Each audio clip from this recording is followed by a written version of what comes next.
Santa Claus because of a Coke company. Holidays are coming. Holidays are coming. Holidays are coming. And so is the real thing.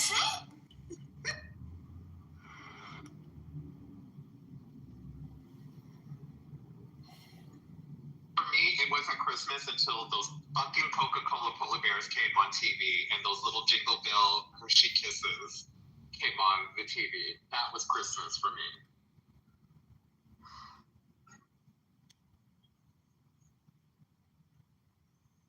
I remember those ads. When we going for We're so cozy. Remember the folders ones around Christmas? You know, they were all asleep and the sun would sneak in all cheesy like, and then the smell of coffee would wake everyone up in the house, and then the mom would see him and she'd start crying, Billy! And then they all hug and, you know, so cheesy.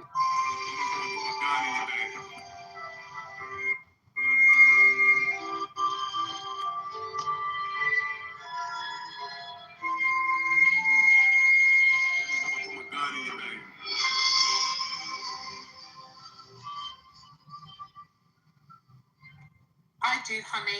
Trees are very spiritual beings. This is why you must hug them when you're touching grass.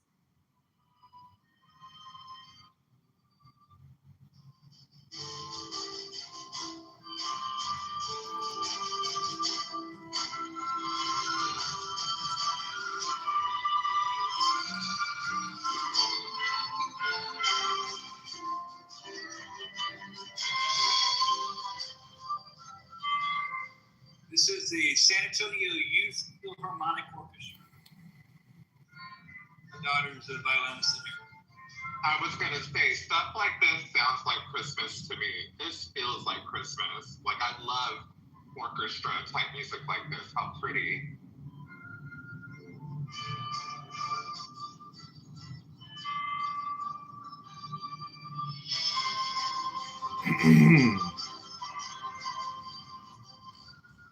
These kids are fucking amazing. They perform like adults. They're awesome. I never would have thought it was a bunch of kids, honestly. Never would have thought that. There's a second chair cellist. He's an 8th grader, and this dude's a fucking awesome cellist. But most of them are high school kids. Now Jews be Jewing.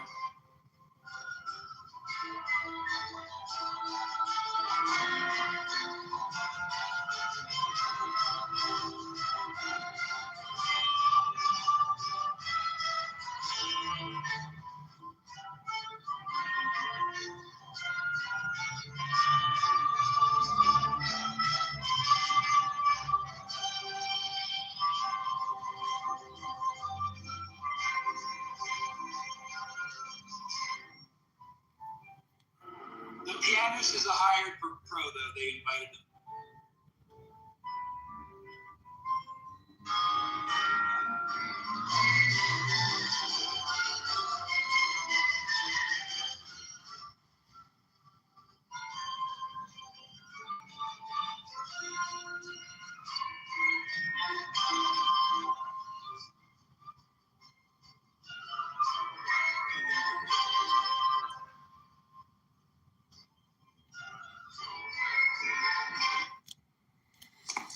Yeah, my PCR, the Santa Claus dude is the high school conductor. He got invited to play the last sing-along pieces.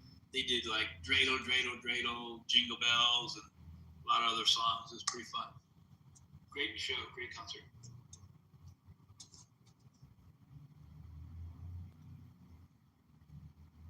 And my daughter's actually in that photo.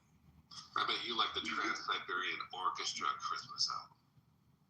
Dude, you know, I thought they were pretty cool a couple of years, like 5-6 years ago. And then after being exposed to my daughter playing violin, and it's just a bunch of hooey. That shit came out, I was like 19, I think. 18 or 19, I remember. That was a long time ago. But they had that one guitar player, shredder guy, like kind of Big Mouth-esque. Yeah.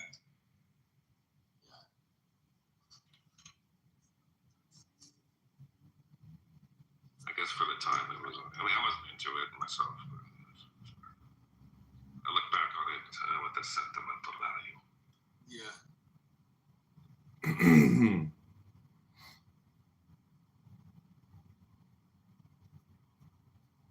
For Christmas, I must return to the Carpathian Mountains. Do you guys like my new PTR?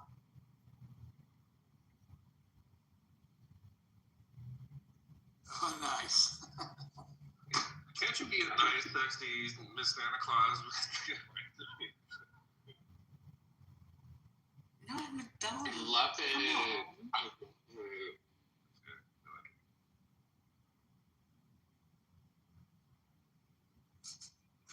I think I'll take my dog to the nature trails. I mean, really, if you think about it, it's not too far from the truth because, I mean, there's so many conspiracies about Santa Claus. You know what I mean? Like, I've heard stories about, Santa Claus was actually based on a creepy man that actually would go house to house and, like, steal shit. Yeah, Krampus. Yeah. He's a brother. Das ist ein deutscher Tale. I like the Cheech and Chong Santa Claus skit. That's a good one. I know that dude, man. I jammed him the other day. Yeah, he took that little magic dust and made him small and made him go down the chimneys.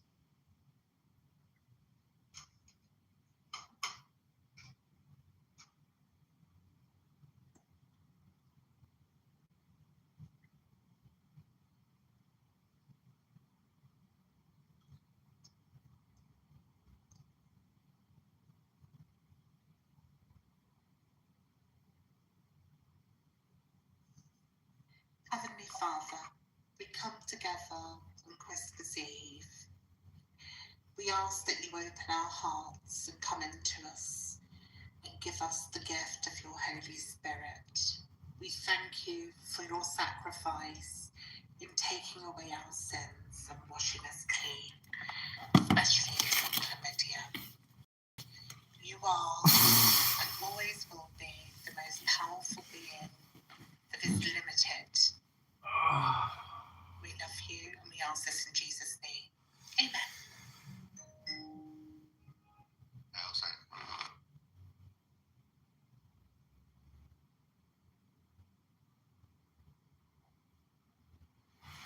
Well, the Christmas credits. Hey, let's say.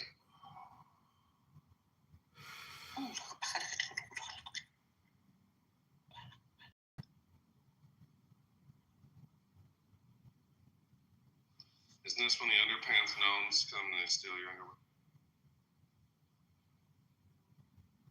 No, it was different because Christmas credits were made up story by, I think it was Dan or Kyle, I can't remember, one of the two. And they were messed up Satanists, basically.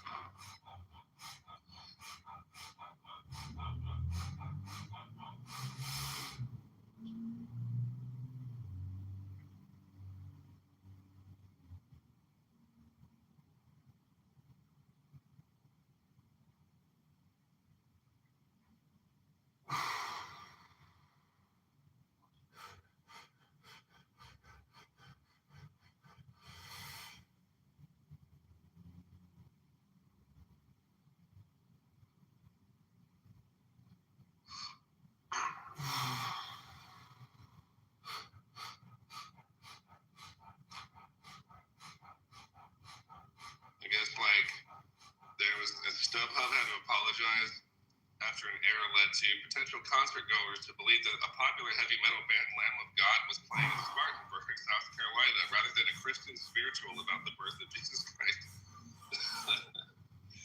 They're like, what is this shit? Well, because it says Lamb of God. Yeah, the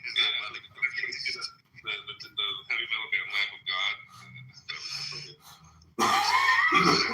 Fuck yeah. That would have been a great show.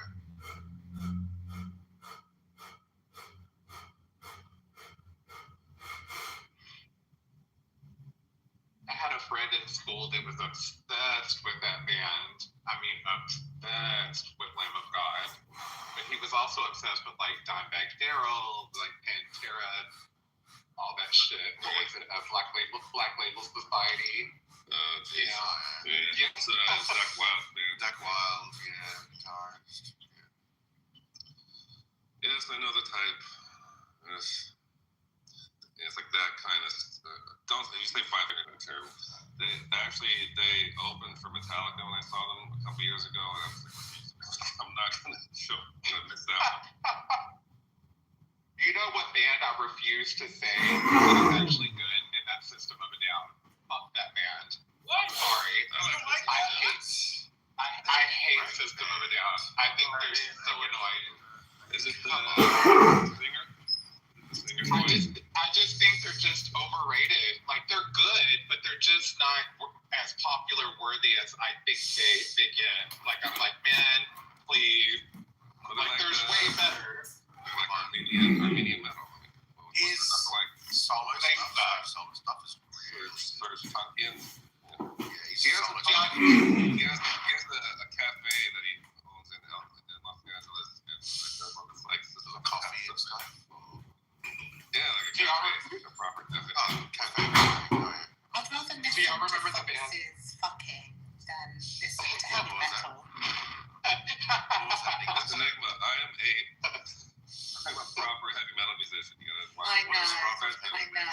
Heavy metal's the music. Come on. It isn't music, it's noise. I know, that's like most of the women I date. That's what country music is, just noise. It's like Yeah, country music y'all remember- is noise. Do y'all remember the band? Do y'all remember the band 10 Years? That was one of my favorite fucking bands whenever I was younger. And I believe he was Nigerian or something like that, or he was a mix of something. Just 10 and then Years. Oh, 10 years. Okay. Yeah, 10 Years. Yeah, they were really good. at least 10 years. Sorry. I did, yeah. Morocco or something. Yeah. Yeah, I didn't really like Cold. I know a lot of people really like that. They kind of got on my nerves as well. I put 10 years. That's not helpful. No, 10, like the number. Oh, okay, we got 10 years. Yeah. Do y'all remember also the band Hurt, which was one of my favorite bands? Hurt. No. I thought you meant the song. No? Sorry. Roy, do you like metal music and you don't know who Hurt is? No. Jesus. Oh my God. I don't know everything. It's a lot of stuff. You know what him is, don't you, Roy? I'm not finding 10 ears band. Or is it singular? 10 ear? 10 years. Y-E-A-R-S. Years. Oh, Just the geez. number 10. Just the number 10 and then years. 10 years. 10 years. 10 years. Turn up your battery, Grandpa. 10 year, which is why I'm hearing that. Yeah, it's This reminds me of the Instagram short with the guy like the French guy saying medium rare, medium well, and he's like, is it medium rare or medium well? It's like medium well. Sounds like both things together. Well, sorry. I'm so sorry. I have cotton mouth right now, actually. So let me take a break. It's not you, it's me. Mm. Got him. Okay, I got a bunch of mopey guys looking at a camera. Oh, this is in front of a brick wall photo. No. They were an older band, okay? They're an older band. I used to love them a lot. Yeah. They didn't know. They were badass. Waste. They were really cool. Shit. That one's one of my favorite ones was Wasteland. That was a really good Fix one. me. They're from Tennessee. Oh, are they? I know the singer looks like he's from somewhere else. What is he like? Is he white? Is he a white dude? Oh, I don't know. He looks like a Vocalist Jesse Hosek, whatever his name is that. Yeah. Do you remember Well, the kind of bands they tour with, like Breaking Benjamin and all this. I didn't really like Breaking Benjamin. I know, but this is probably the kind of heavy metal that I would think is great commercial. Exactly. Yeah, it is. Probably why I don't know about them. Yeah. I What like. about I the was one even a big. Go ahead. Go ahead. I was going to say the one-hit wonder Fastway. Say what you will. Oh, I loved Fastway. Hell yeah. Yeah, and I loved Incubus. Incubus was a band I was obsessed with. Yeah, Oh my nice. God. That was another really. Cut my life into pieces. Roach. cut my steak into pieces. Cut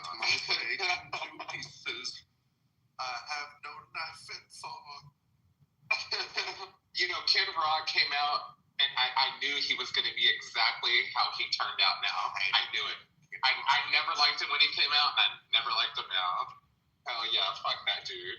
And he was popular for a hot minute with that bomb, with the bomb, the bang, tick. Remember that song? My name is Kid Rock. The one man that gets the most hatred from like my bandmates, not so much more death than me, is Slipknot. They cannot stand that fucking band. Really? My God, love Slipknot. Oh man, it's the stupid like choruses. Because if you go to the Slayer and see like all of a sudden they have Korn. You can't forget Korn. I love Slipknot, man. Oh, I love Korn. Jonathan Davis. Hell yeah. Hell yeah. Yeah, it's coming out. I loved it. I love seeing Jonathan Davis. I was just gonna. My guitar player probably digs Korn. I think he's probably okay with Korn. But it's just Slipknot, don't even bring him up. It's like it's just Corey. I think Jonathan Davis was so cool because I liked how he came out in an Adidas tracksuit and a fur coat on top of that with dreads. Like, come on, man, that dude was fucking cool as fuck. Adidas.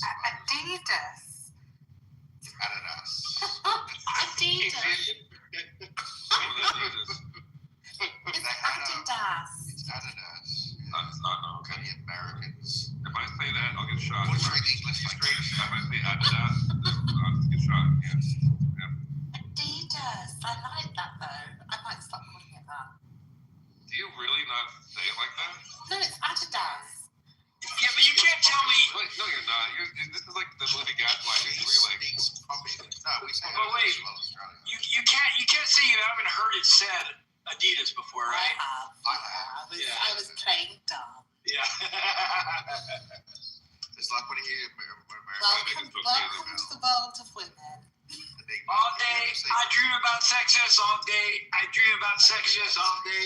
That's Adidas. That's one of those songs. Yeah. Oh yeah. Fuck yeah. okay, so I'm gonna listen to this song called Rise. Have you had it And I will tell you the Royvis. How it hits Royvis. Okay, here we go. Let me go down. Hang on, Roy.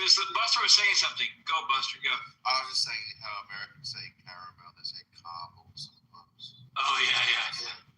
It's like it's not even the way it's spelled. Caramel. Well, aluminium. Like, give me a break. Caramel.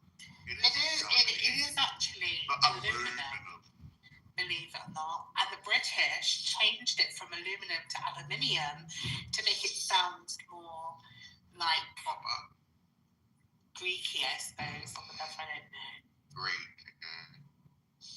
Like magnesium, ium, they wanted that. Little ears, yeah. So no, this kind of ends on the satisfactory. It's like aluminum.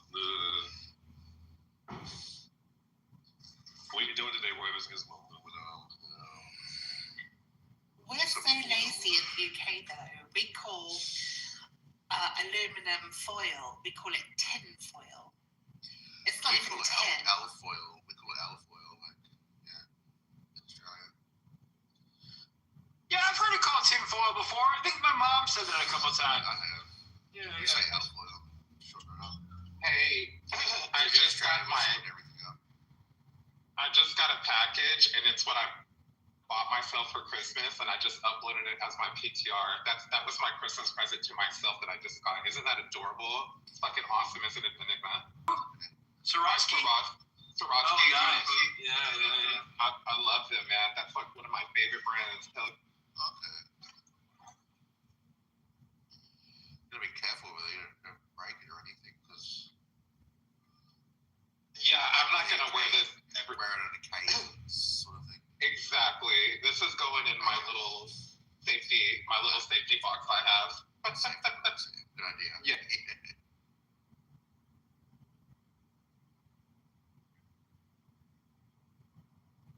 Yes, Miss Enigma, exactly. And I actually got this on sale, which it was still kind of costly, but I work hard, damn it. You know what I mean? I was like, you know what? I really wanted this. It's from their Lydia series. They had necklaces, earrings, and different types of styles of rings in this kind of color hue, that lime greeny pinky, blues and stuff.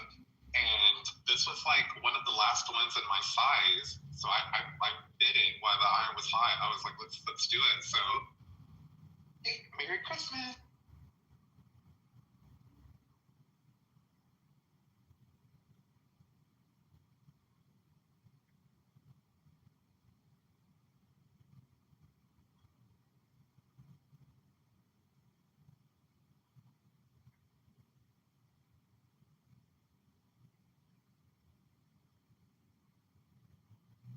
Like, what the fuck is he gonna do with all There's that? only one type of ring that Jesus liked. I think that was John's. Jesus Christ.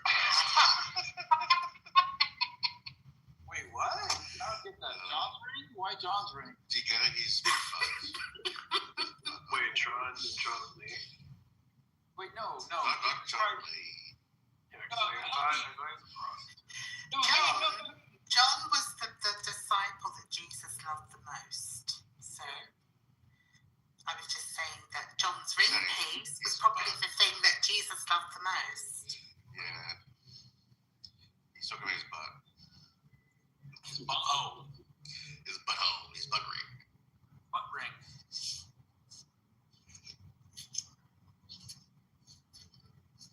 Jesus loved his 12 apostles. Well, The folks, old brown rest. it's a beautiful, partly cloudy, blue skies, 75 sunny degrees here in San Antonio. Shorts and t-shirt, baby. It's raining in Australia right now, or raining here in Yep. right now. Wow. I was gonna say it here where I'm at in Texas as well, JCC. It's in the 70s and it's fine, bright and sunny. That's mad. Because in Australia it's supposed to be summer. It is summer, yeah, because in Queensland it rains during the summertime because tropical state. Oh shit. And it's What is the weather? Fuck, I tell ya. What's the weather in the UK or something like that? Freezing. Below freezing. I'd love that right now. Siberia. Siberia, yeah. It's Siberia. It is Close cold. enough. Close enough. Hang on, let me ask. Wait, who's in Siberia? No, she's saying it's Me and Enigma. In the UK? Oh, you're saying the weather's so bad it feels like Yeah, Siberia? it's equivalent to it. Yeah. Oh, y'all come over here, come soak in some of this Texas sun, because trust us, we got a lot of it. But it said after the 1st of January, it's supposed to kick back up to freezing. So I don't know. And people say climate change isn't real. Look at this shit. I'm like, dude. Well, we've been this way for a long time, but it's climate change is happening for sure. Yeah. I got the official emergency flood warning, so it's real now. Real. It's real. I hope you stay safe. It's 4 degrees here. It's pretty chilly. Freezing. Yeah, we don't get that cold, but yeah, I'm not going anywhere today. I'm good. Just a Stay little high and goth. dry, boy. Stay high and dry. Yeah, just a little goth boy watching the rain from my window. Put your little water rings on, you'll be safe. No, this is literally the kind of weather. This is literally the kind of weather here. You could go to the lake. You could tan. Probably at the beach. Stop making me jealous. Last week. Stop making me jealous. I need to go away. I need another holiday. Take me far away. I'd like a holy day. Scorpions. Jet to holiday. Yeah, I go with Jet2 holidays. Baby, hold my hand. Nothing beats Well, I want you to hold my hand. That's right. Cause I don't wanna walk all alone on my own, don't you understand? Cause I don't wanna walk alone, I'm living it, it's not denying.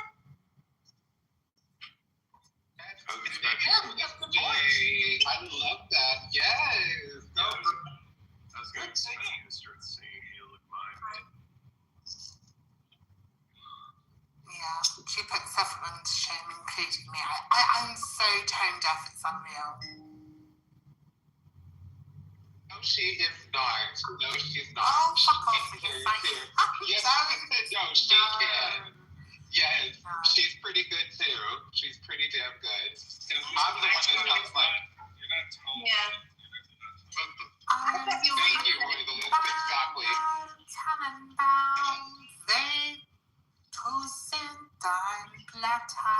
See? You see the Christmas tree in German? Jeez. Yeah. Oh, Tannenbaum, sieh zu sehr deiner Blätter. Kumbaya, So kumbaya. Deiner Violet, thank you so Winter Hey, geschneit. good to see you. How you doing? Hi, doing okay, although I'm jealous of your weather too. It's not as bad as it could be, but low 40s isn't exactly comfort weather. Yeah. I'm sure the other day. So I certainly wish I could have 75-degree weather, shorts and t-shirt deal for today, but Yep. yeah. Hippie weather.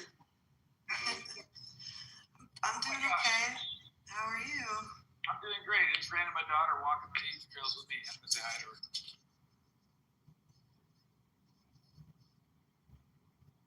But Merry Christmas, Violet. I hope you're having a good Christmas Eve.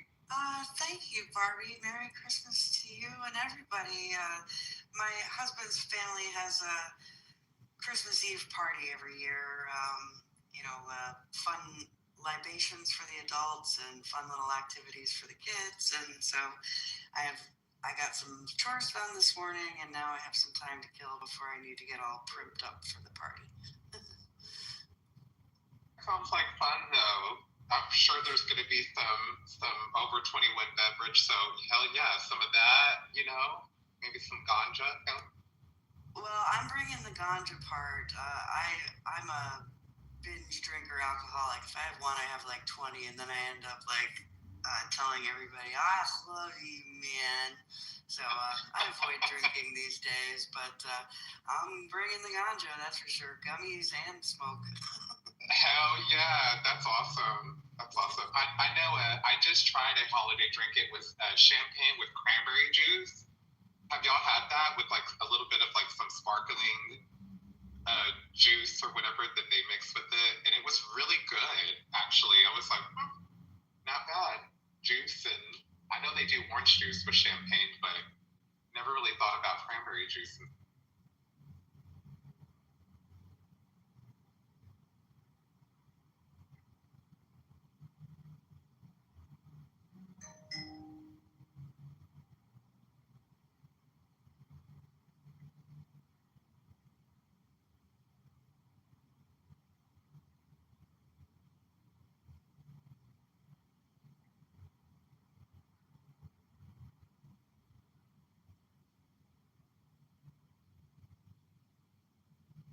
Can anyone hear me?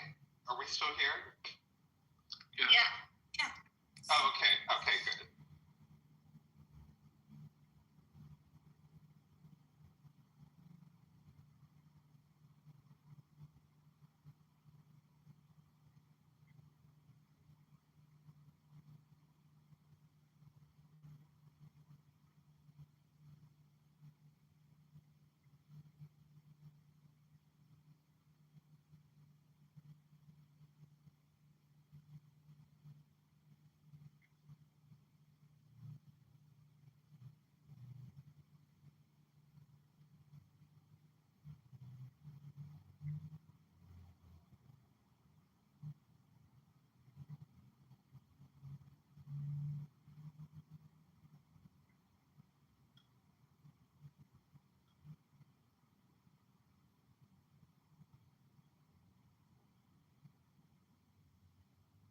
It's weird. Why does it's like some of the best marijuana, to me, it smells like a coffee shop.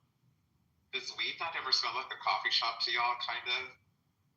I don't know. Like some of this weed that I have here, this strain, I guess, every time I open it up, it just smells like I'm in like a Starbucks or some type of like coffee shop of some sort. It smells so. Only in Amsterdam. That's fun. need that smell of coffee. That's like, I know, right? I want to go to Amsterdam so bad, Miss Enigma. That's on the bucket list for sure. And not just for the marijuana thing, but just, for the sights, of course, and just to say I've been to Amsterdam. I think it'd be really fun. Go to the red light district and ride on the giant penis. Yes! Exactly. I would love it. I would love it. Like, I think about, when I travel, I think about the clothing aspect. Like, what am I going to wear? So, the outfits that I would bring with me, oh my God. Look out. Look out. It would be amazing.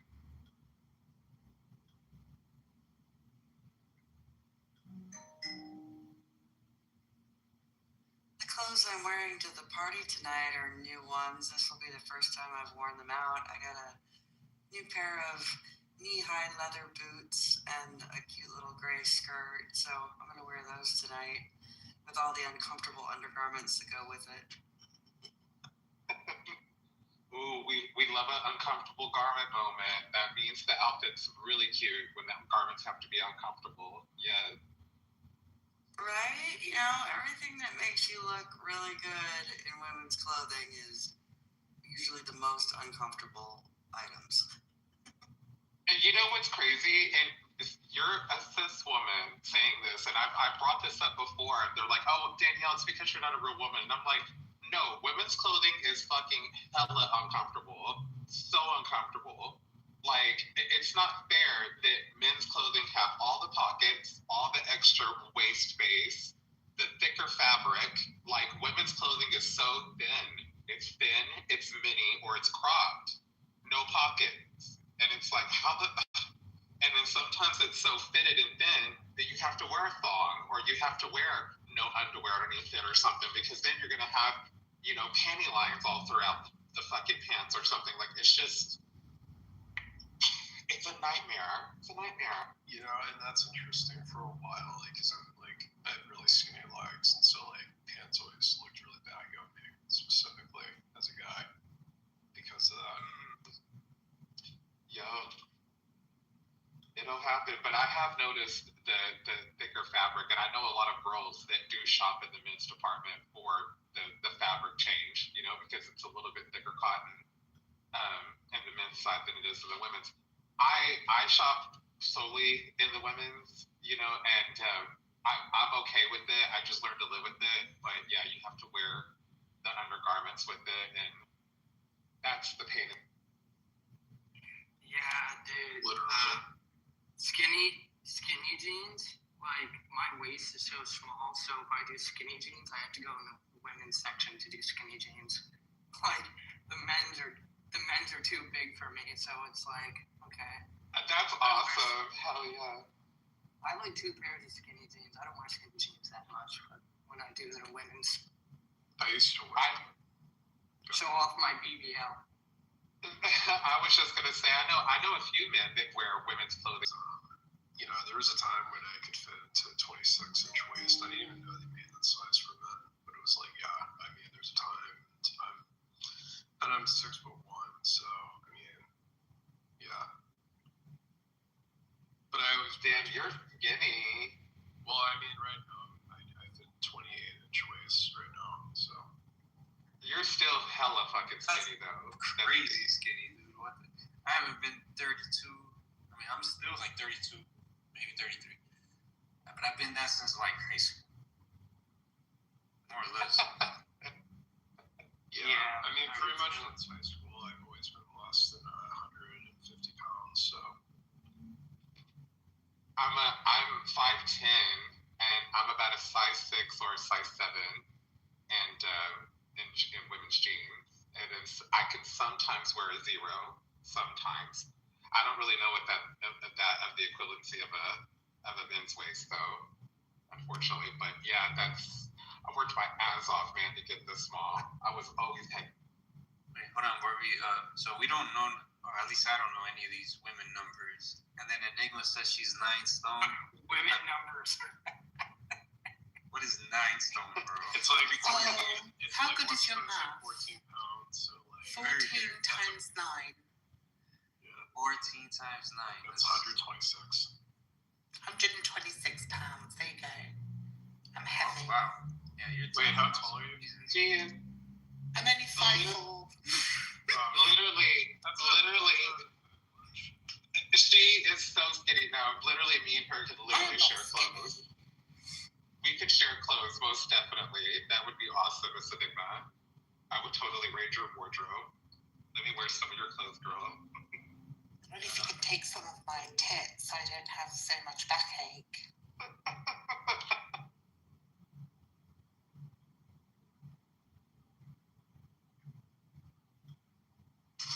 For me, like 225 is about as skinny as I probably want to get these days.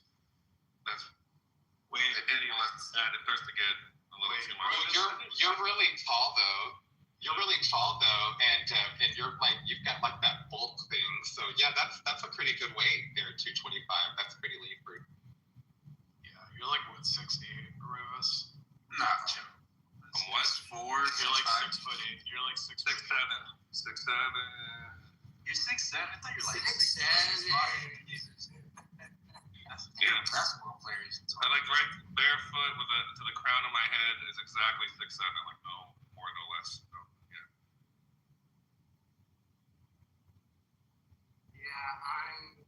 Gosh, I want to say around. Well, I'm taller. I'm taller than my wife. My wife is 5 foot. You're short. You're a shorty. Much, dude. Tall Taller than 5 feet. Wow. guys are hella attractive. Let's not mock him. Let's not make him feel weird. Please let me be taller than someone. Please say that I'm taller than you, Kyle. Yes. Let's stop I short think I'm shaming. like. Let's stop short shaming. Yeah, for real. Like, gosh, I actually don't know how tall I am. I'm tall. I'm taller than my wife. My wife is 5 foot. How tall are you? I'm 5'4". Okay, you're taller than my wife. I'm 5'4". Okay. Enigma. Yay, Violet! They got the 5'4s. Mm-hmm. That's pretty average. In 6-inch heels, I'm 5'10". Yo, what up, JC? I dated this one woman for like a couple weeks and she was 6'1". Hey, Violet. What up, Necro? Hello, Fucking Belle. Royvis. Shut up, you're a dick. She was Australian too. And it was the funny. She was still. Fuck, Royvis. She was still like really petite though. Like she wasn't. You know, sometimes when women get that tall, they get kind of like man hands and the proportions get weird. She was good. She's still very fat. Oh, fuck off. Fuck off, Roy. I'm attracted to the certain features, and then when it gets weird, Hey. Well, you know what? Some tall dudes have really bony features and bony fingers that look like the Crypt Keeper, and I'm not really attracted to that. Yeah, that's fine. Yeah, I know. Everything gets a little weird when you get above, like, you know, even with dudes that get that tall, that's kind of, you gotta be I'm into just it. kidding. Yeah. Well, I had a hookup who was almost 6 foot one time, so.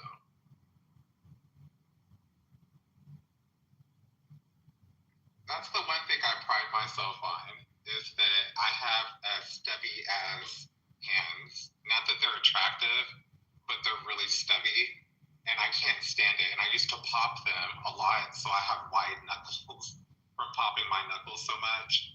So yeah, but I definitely don't have piano fingers. I know some people do, but and there's nothing wrong with it. I love piano fingers, definitely. I have semi-piano fingers. Yeah. I would say I'm about like a medium. You know what I mean? They just seem Yeah. kind of stubby. I never get into piano. Oh, I loved it. I fucking loved it when I played it. Oh my god. I just didn't like my teacher. Yeah. Yeah, that's kind of how I was. I enjoyed playing piano, but I just didn't like my teacher. My teacher was like this great fucking dickhead though. Like, and we were like 5 and 6, and they were treating it like we were trying to get into like music school. and like play at like the fucking net. And I was like, bro, we're literally 6 years old. What are we doing here? I don't know. That's something that fucking pisses me off too. Like, God, just let them have fun, dude. Like, they're kids. Don't take it so fucking seriously. My uncle's like that with sports. It's like, bro, he's literally 9 years old. Yeah, I don't gotta be like that. Yeah. My piano teacher was a retired music teacher, and he taught out of his home. Yeah, so then it was always one-on-one. Yeah, it was kind of creepy, but he had a really nice, beautiful home, lots of cats. And but he was very stern. He wasn't too serious. Like he knew how to lighten up.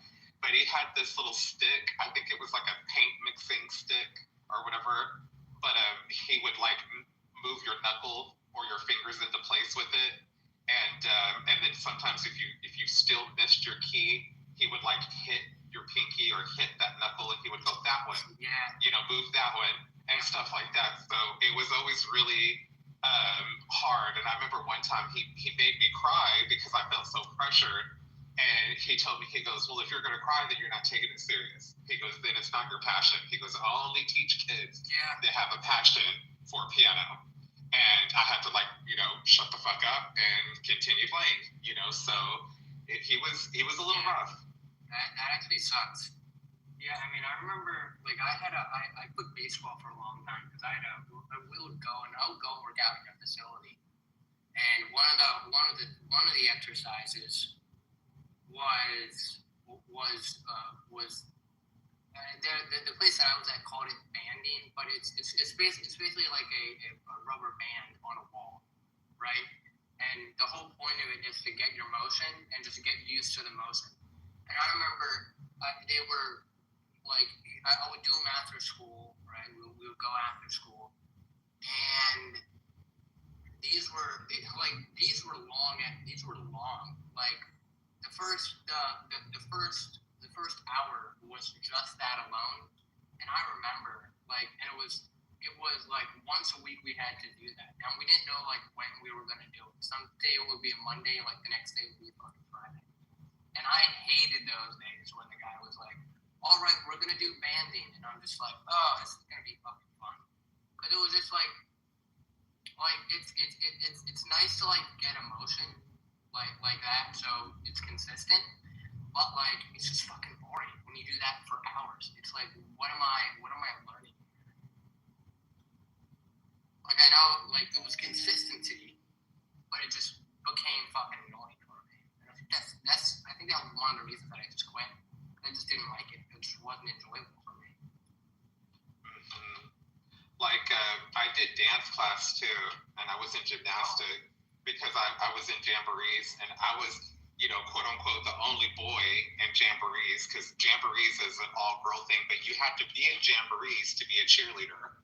And I really wanted to be a cheerleader or the mascot later on throughout school, so I had to go through jamborees. And I begged my mom and my sister let me in, but anyways, I had to take gymnastics, and my teacher had this phrase where you had to break your ankles in, and we had to start young to break our ankles in, and which we had to do like really hard.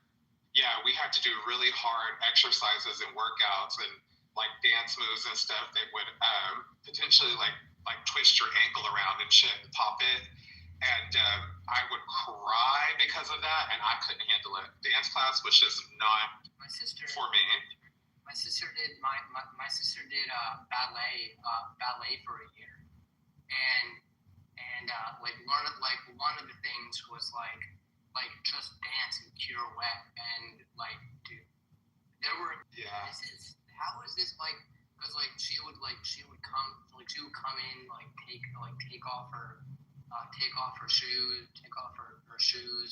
like her legs would be fucked up, her fucking real ballerinas,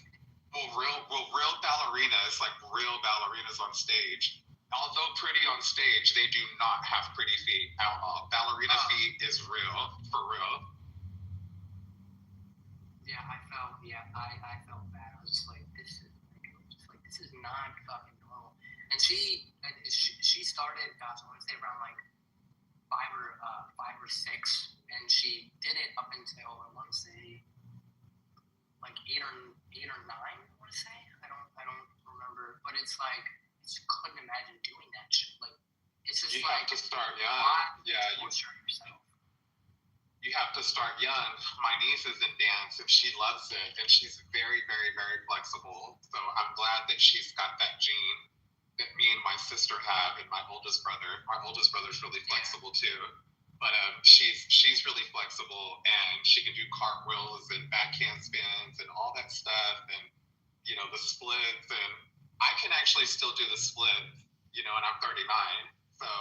Yeah, it takes me a little bit more to get down on the ground, but I can actually do the splits and get back up. So, but that's something that never left my body. Me and my, because I had seen clips from that TV show. I think it's called Dance Moms or whatever. Like I had never sat down and watched an episode. So we watched. So me and my wife watched an episode a couple days ago, and I was like, why are you doing all this? Why are you yelling at children? They are children. Like it's just like, dude, competitive dance is like fucking crazy. Well, the thing about it is, Hey guys, I the one gotta thing. go. Warm wishes to everybody today. Bye, Merry Christmas, Violet. Have a good one. Hope your girls have a fun time. Thank you. I'll see you guys around. I hope you guys have a great night too. Merry Christmas to all, and to all a good night. Merry Goodness and to all the good things. Enigma, can you link me that poem you read? It was fucking hilarious. Yeah, give me a second. I've got to find it again. What I was going to tell you, Kyle, about dance moms, yeah, like not all dance teachers are like that though. Like Abby Lee even admitted that she was a little too rough, but some people, some coaches are very competitive. It's even like that in Little League. Like I hear locally, they had to put out this thing warning parents that, you know, not to be fighting with each other, not to get on the field, you know, where they're going to get the cops involved and stuff. Like, yeah, this is Little League, you know, so. Yeah, I remember. Yeah. I remember when I was playing like Little League into like Legion, which was like a step up from Little League. Like the parents, right? Like I would be standing in the on deck circle, and they would be like, "Fucking swing!" And I'm like, "Bro, it's fucking a 7-year-old. We're all 7 or 8 or 9 on this team. Like, what the fuck? What are you doing? Like." And that's the thing. I've said this. That's like the over crazy, super competitive parents are what's in my eyes one of the reasons that youth sports is fucking dying. Because who wants to do that? Like they're probably already getting shit at home, from their performance, and then they go to a game, and then they also have the same person who's yelling at them at home or whatever is yelling at them in front of their friends and their family members of friends, and it's like who would want to be in that fucking environment? To me, it's just sad. It's like you're killing their love for the sport, and you don't know that you're doing. And I think that's the thing that just depresses the shit out of You gotta. these sports. But but somebody though that's been like in entertainment and kind of from the professional side as a kid, like there's kids out there though that play and react under that pressure very well. And honestly, those are the kids that make it, the ones that can take it. But there are a lot of kids that just are not really made for that. Yeah, they have good talent, but can they handle it under pressure? Because you know, when you're part of in the entertainment industry, these kids come in there, they work hours, like sometimes 12 hours, 8 hours a day, and they are actually working long jobs, and they have to have like a passion for it, you know, an actual love for it, and actually want that, and that's why we have a lot of successful, you know, kid actors and maybe kid professional kids out there that play sports that are so well because they they do it for the love of it under all that pressure. I can't do it. I was one of those kids that cracked under all that pressure. I couldn't do it. I cried and I got my feelings hurt and I left, so I just couldn't do it. Even as an adult trying to get into that, I still cracked under pressure and I developed an eating disorder and stopped. So it's rough. It's interesting as far as like gender roles go. My mom told me that I couldn't do dance because I'm not a girl. And I said, I can be the prettiest girl if you want me to. Hey, crazy work. Crazy work. Yeah. Bro, I mean, it's bro put a bow in his hair and he said he's sure about that. Exactly. No, it's just I put like that, and I put like a blondie wig in my hair, pretty much. Just, Crazy work. But yeah, that's kind of the influence I got from SpongeBob. Yeah. So. You look like a girl. Who lives in a pineapple under the sea? That makes you look like a girl. Am I a pretty girl? I love. Well, you're beautiful. Have y'all seen the new SpongeBob movie? That's supposed to be a really good one. That came out this weekend, right? I heard of that. It had Mark Hamill in it, so that's the only reason I want to go see it. I don't know, the 2004 original SpongeBob movie, or whenever it came out, 2004, 2000. Yeah. Whenever it came out, will always be the definitive SpongeBob movie for me. Yeah, but I remember SpongeBob. I thought SpongeBob the Water, like the 2D bits were pretty good, but the 3D bits weren't as good.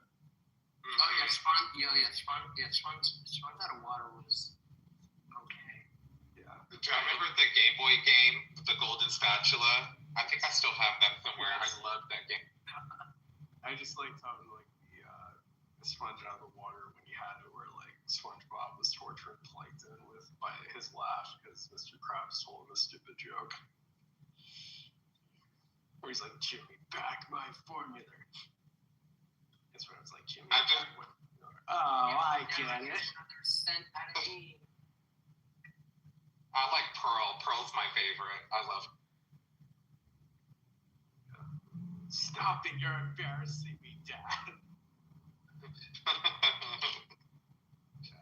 I love the it. episode where they won the candy raid is the best one, I think. I think Pearl and Squidward are probably two of my favorite, along with Patrick. I think, and of course SpongeBob, but I think Squidward, Pearl, and Patrick are the three that I love the most. Probably Mrs. Puff as well. I like Old Man Jenkins, Mr. Krabs, and I also like the My Leg guy. My leg. My leg. Yeah, Mr. Krabs, I just like because of his humor. He's like they're too busy on the rope and road living their dreams. And like SpongeBob's like, I used to have a dream. Yeah, I used to have a kidney stone. Everything passed eventually. Now stop dreaming of work for a living. What was the name of that dude that he stuck the pickles on the roof of his mouth and lied? That was Bubble Bath. Yeah, I liked him too. He was funny. But yeah, I'm trying to think of like that was troll. He was definitely like troll behavior. He trolled the fuck out of SpongeBob. Sandy's cool too.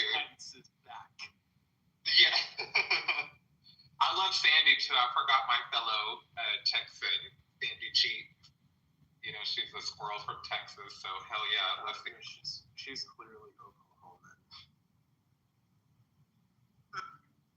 How dare you take Texas' name in vain?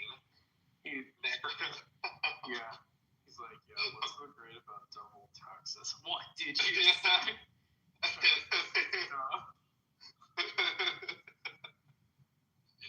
Patrick didn't give a fuck. He was like, I'm telling you the truth here, Sandy.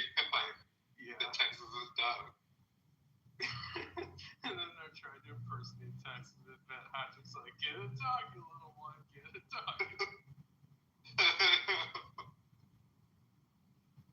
Yeah. Who am I, stupid?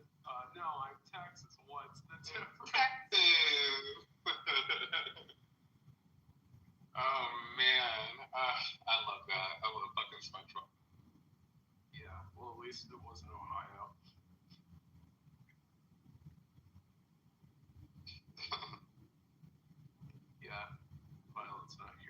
I'm sure she wouldn't be offended.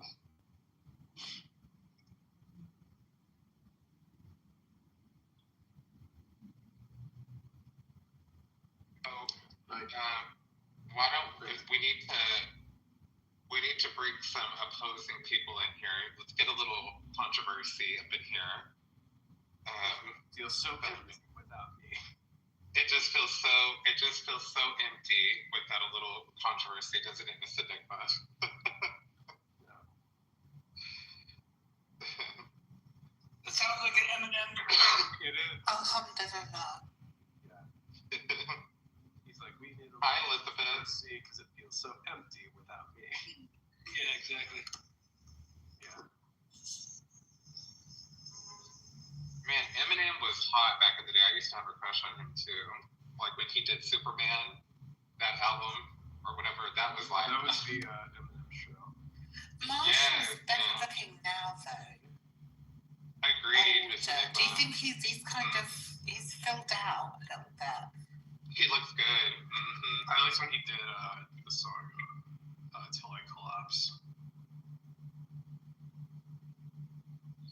I always liked that song he did with Dido. That song he did with Dido was always my favorite.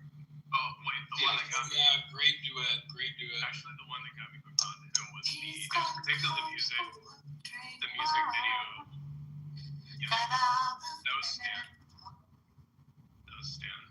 But the one that got me hooked on him was the music video for My Name Is, where he's like, "Hi kids, do you like violence?" My name is Wicca Shady.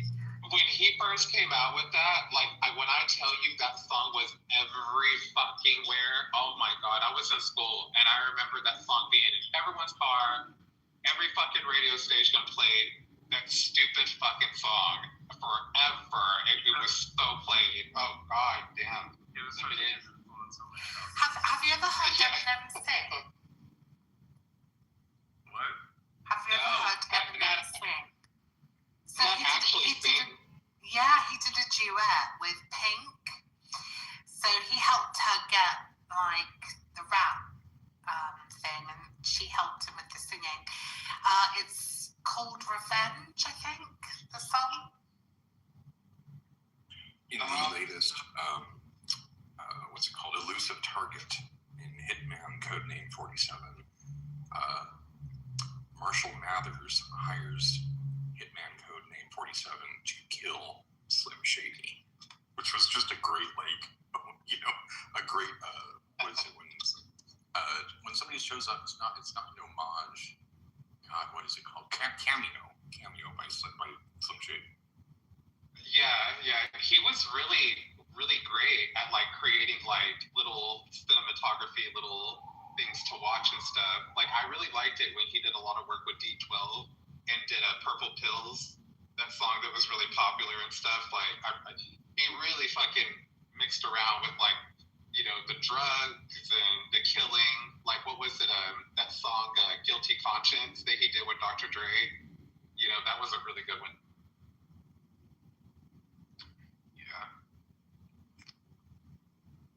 Yeah, because I was just thinking about how the FCC won't let me be me, so let me see. Because I'm going to try and shut it down on MTV because it feels so empty without me. Yeah. What if they say Will Smith doesn't cut to this round? Let's take 9-inch nails to reach more to the eyelids. Want to copy me and do exactly like I did? Hey, Barbie, I was so young. Do it, go ahead. When you make chicken breast, do you brine that shit for a few hours? You ever do that? What did you say? I'm sorry, you cut out. Brine? When you make the chicken breast, do you brine that shit? Yeah, I definitely let it marinate and shit. Definitely. But specifically in like a salt solution? Or do you like buttermilk? Yes, no, I don't. You can do buttermilk. I'm doing a little more traditional. So it's 4 cups of water, 3 tablespoons of fine salt. And then you just stir it till it's really dissolved, and then you just make sure that your chicken breast is submerged in there. If it's bone in, like 4 hours. If it's just like no bone, 1 to 2, and it really helps. Ooh, I'm gonna gonna try that. I've never done that. I'm gonna fucking do that. I didn't even know you could do that. So yeah, thank you for putting me on. Yeah, it's kind of. I'm getting weird with it. The buttermilk thing is also true. I haven't tried that yet, but I heard that you can also just submerge it in buttermilk for I don't know how long. A little bit of buttermilk and some hot sauce do wonders. Why was getting tricky with it? All right, I'm doing that. Next time I'm doing that buttermilk and hot sauce. I assume it's like the southern like Frank's or something, right? Yeah, like Frank's hot sauce. And you don't even taste it like afterward. I mean, it's not like spicy or anything. You taste it, but it's not like spicy. It just makes for really tender chicken, tender juicy chicken. And the whole thing is, what you're doing is you're doing a reverse osmosis process, and that's why the brine works. So I'm assuming that the sodium or the sodium chloride allows the chicken to be for the liquid to get into the chicken and break down, and also the hot sauce is vinegar based, which is acidic. It starts to break down the proteins. Yeah. Right, so it's kind of cooking it. Yeah, you're literally cooking the chicken prior to cooking it. Like ceviche, right? Right, and so what that does is that tenderizes and makes it more juicy and just does wonders with it. Well, today is just doing salt. Next time. Today's the day the teddy bears have their picnic. What's going on there? Going down to the woods today. Go in disguise. If you go out in the woods today, you're in for a big surprise, right? Everybody, whatever that was should surely be the center because today's the day. The teddy bears have their picnic. Yeah, why don't I notice this? What's going on? I think this is teddy bear circus. For teddy bears. Oh, Roy, you still have your childhood toy? Well, that's cute. Listen, that's the one. Oh, What's that one called? That's so sweet. that is. Oh, that is today the day the teddy bears have their picnic. I don't know. Is this teddy bear circus or picnic or what the fuck is this song? It's Anyway, picnic. it's like. Yeah, Oh, well, you don't need to be all macho. It's okay to own a teddy bear's picnic. Yeah, that's okay. Do any of y'all still have it? Maybe Roy this to sleep with this fucking thing, with this music. Aww. Does anyone else still have any childhood like memorabilia from when you were younger? A blanket, a toy, or anything? No. A box of toys at my grandmother's house, like just a box of toys. Yeah, but when I went sweet. through therapy and just got rid of it all, extra baggage. That's right, Miss Nicholas. I had a little bulldog that I used to have as a kid. Stuffed animal. Yeah. Well, I'm a hoarder, so I have everything almost. I'm not even kidding. My mom is too. We've got that disease. Yep. So my mom's collected every tooth, every haircut, every bad grade, everything. She's got it. Every scab. Like, yeah. Yeah, everything. Actually, got a scraping of every venereal disease as well. Yeah, like its toenail collection, right? He has Like it all. it's like that part from Scrubs. Like, I got your toenail clippings in my arm. Yeah. Baby's first toenail clippings, baby first throw up, baby first dirty diaper. She has it all. What's that called? The mercurium? When the baby's born, it kind of pukes. That's what it's called. Yeah, Bacon's first demonic possession. Oh, yes. Can't forget that. Pete. Cannot forget that. Don't forget the communion and the possession that goes with the communion. So y'all want to know something really gross that my mom does have of all of us? So she has this little bitty cute little box, and when you open it, there's like a little plastic bag in there, and it's got every single one of our umbilical cords. Same with the Like this Yep. area, Yep. that's gross. Yep, and there's it's like a plastic thing that has just a bit of the umbilical cord, like into it. every single one of us. Hey, my mom did that too. My mom did that too. I have a jar of my parents' broken promises. Oh my god. Listen, Dick, it is gross. It's so gross. Me and my sister. Like seeing that as a child, though, you're literally like, what the fuck is that? Exactly. Like me and my sister used to joke that we were gonna put it on each other's food when we were younger. We'd be like, I'm gonna put it on your food. No, I'll put it on your food. We were so grossed out by it. And to this day, when I see it, I'm like, Mom, why didn't you keep this? She goes, I thought it was sweet. That was what connected us. And I'm like, girl, bye. Where's Like, the plastic bag too? Like, what the fuck? always. And she has it in this little box, and she's even got little ribbons on each one of them. I'm like, girl, bye. Like,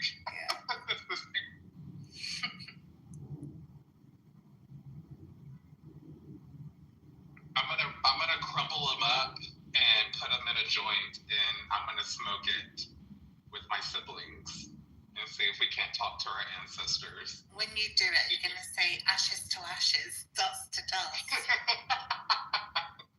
Ooh, maybe we could roll it up with the Holy Bible paper, make it really fancy. Wait, I'm about to pack a bowl. What are we smoking? Danielle's Umbilical cord. Oh, no. That's one to keep you puff. Don't pass.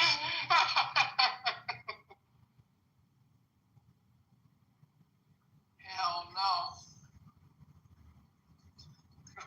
You imagine the high you would get from smoking that thing. Oh my God. Yeah, you get high from the fucking lung infection you're gonna get in the hospital. He said my umbilical cord would give him black lung and shit.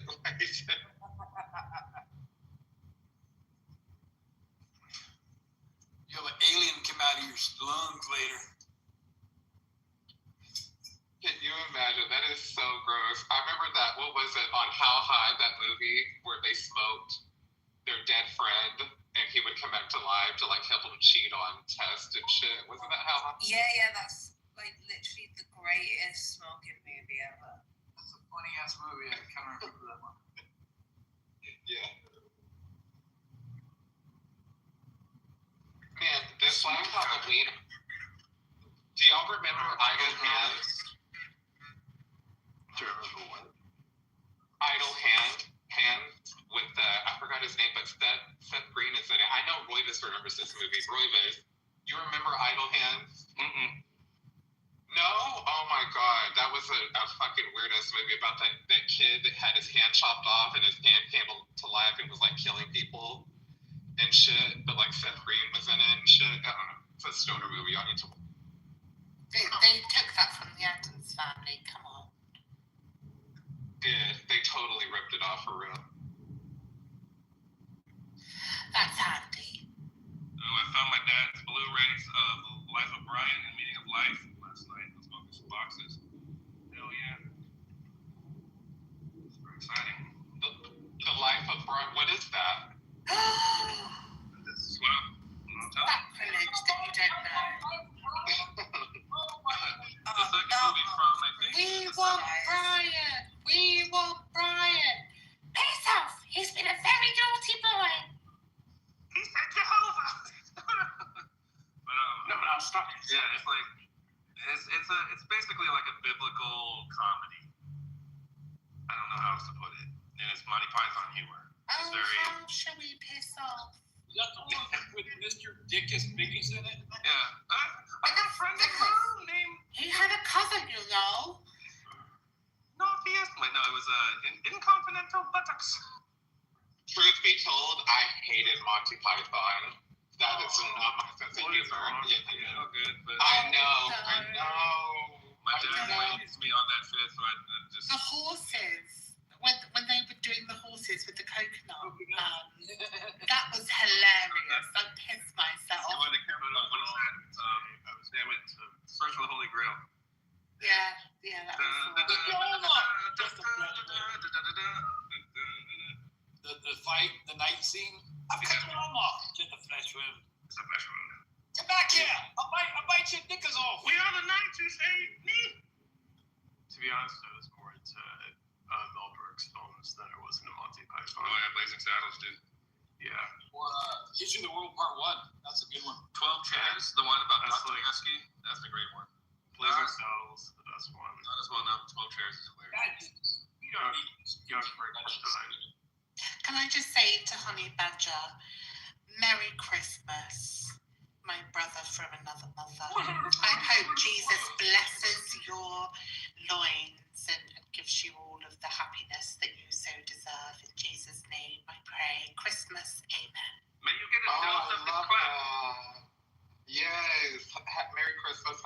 Conductor. Merry Christmas, Kat, Son, and Margaret. Yes, Merry Christmas, everyone.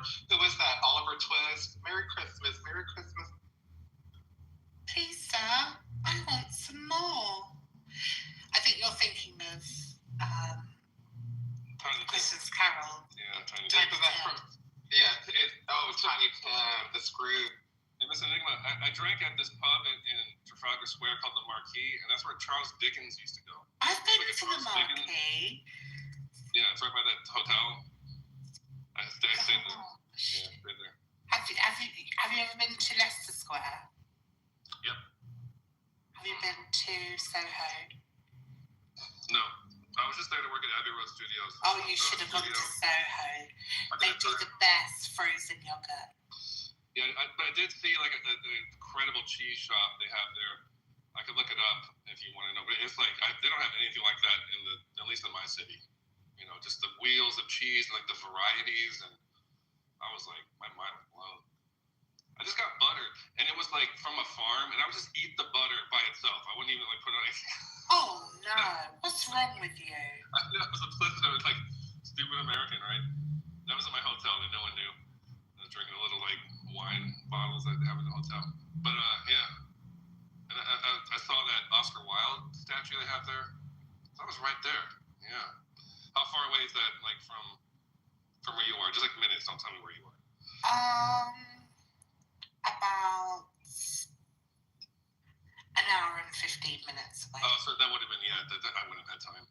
I had a little time on one day to go walking around. Like I went across the Thames, saw the Big Ben, which I guess wasn't working at the time. I don't know if it is now.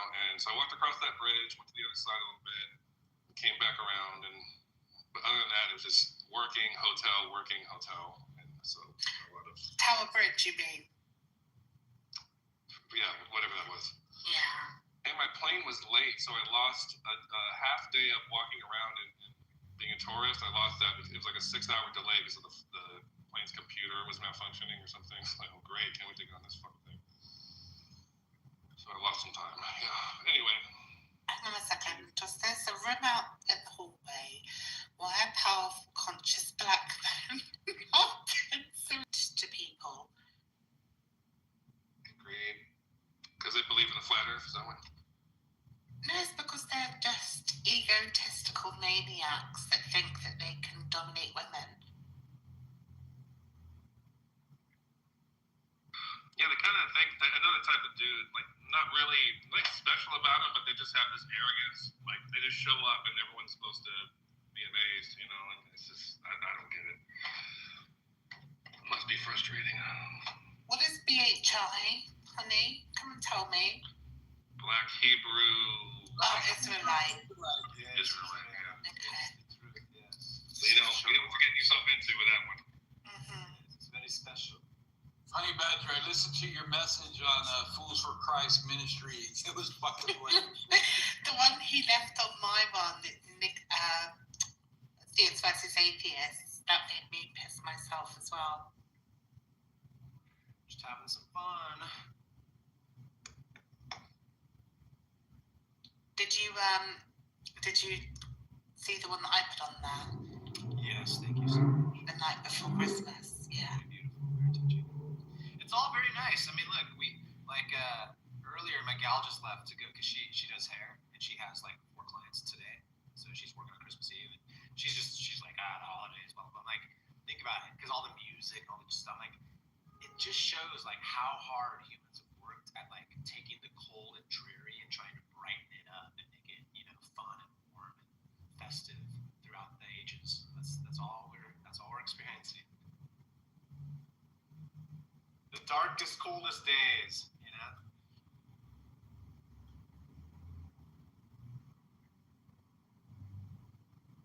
Where is it? Isn't it like Alaska that's experiencing like so many days of night right now? Like their days are nighttime right now. Or that's fixing to end, I believe, for them. That would be kind of cool for it just to always be night. They have that in Norway as well. I definitely like that perspective. It's a tradition literally designed to combat seasonal depression. That's really cool. Hell yeah. What about sunbeds? That might help.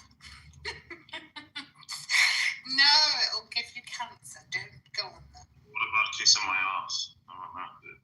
No, thank you. Well, I would, John, but I don't have enough chapstick. Damn. I'm not that dry. My cheeks. No, it means that's how big your ass is. Oh, what was it saying? It's so dry. John has a donkey booty. Is that what you're saying? I don't know. But John, do you like my PTR? Yeah, it's alright. Yeah? Your skull is going to be added to the Christmas tree behind me. She decorates a tree with the skulls of her victims, John. It's inevitable. You can live up to what you say. It's inevitable. I'm shit myself, guys. Shat myself.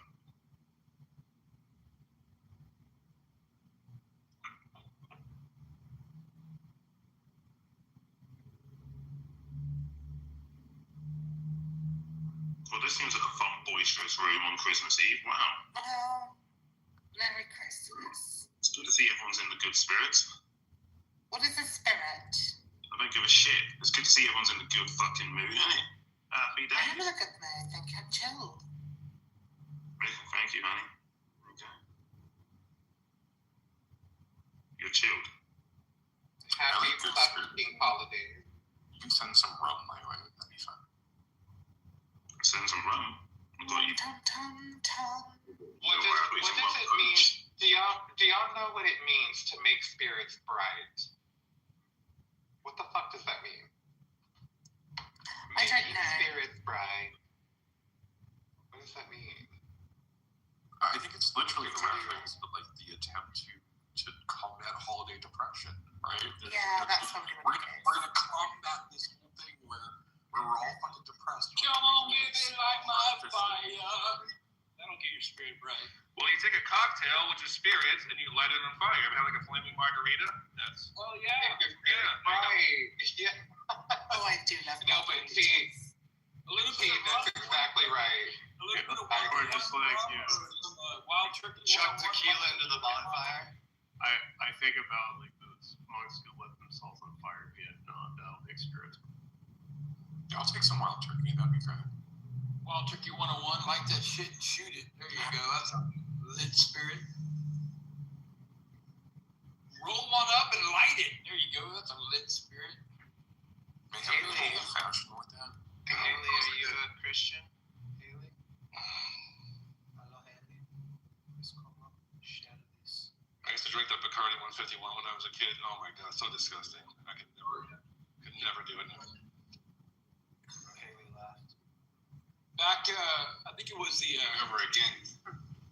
right before the was it Afghan or I forget which war it was.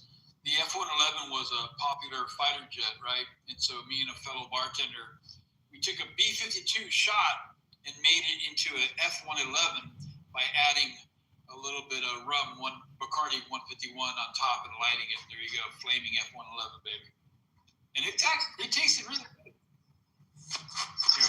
Even more disgusting than 151. You guys ever drank Everclear? I think this was. That's not rubbing alcohol, bro. Yeah, dude. Yeah, Everclear. It's straight alcohol. Like the 151 depends on what you're drinking though. Like I've got some potters here that's from Western Indonesia that's fantastic at 151. Bacardi, on the other hand, is fucking schlock. Yeah.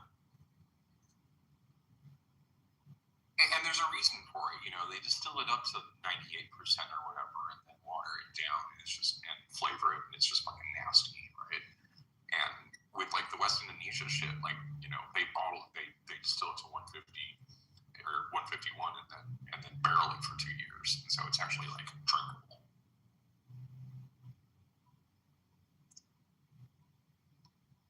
Does anyone like eggnog? I think that stuff tastes like shit. Oh, God. I hate that shit. Yeah, gross. Ew.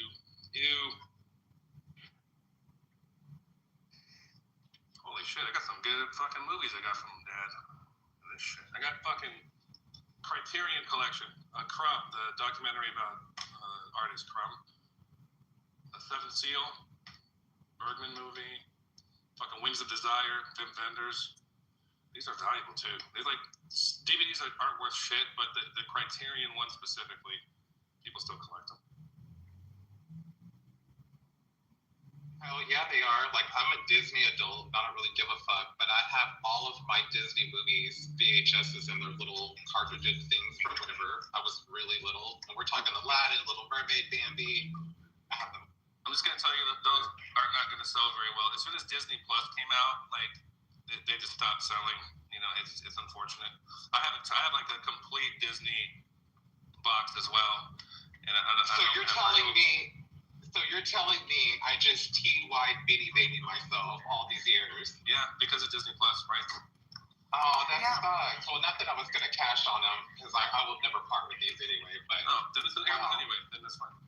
Yeah, but still, though, it was good to know that I thought they were worth money, but no, they're not. Thank you for bursting my.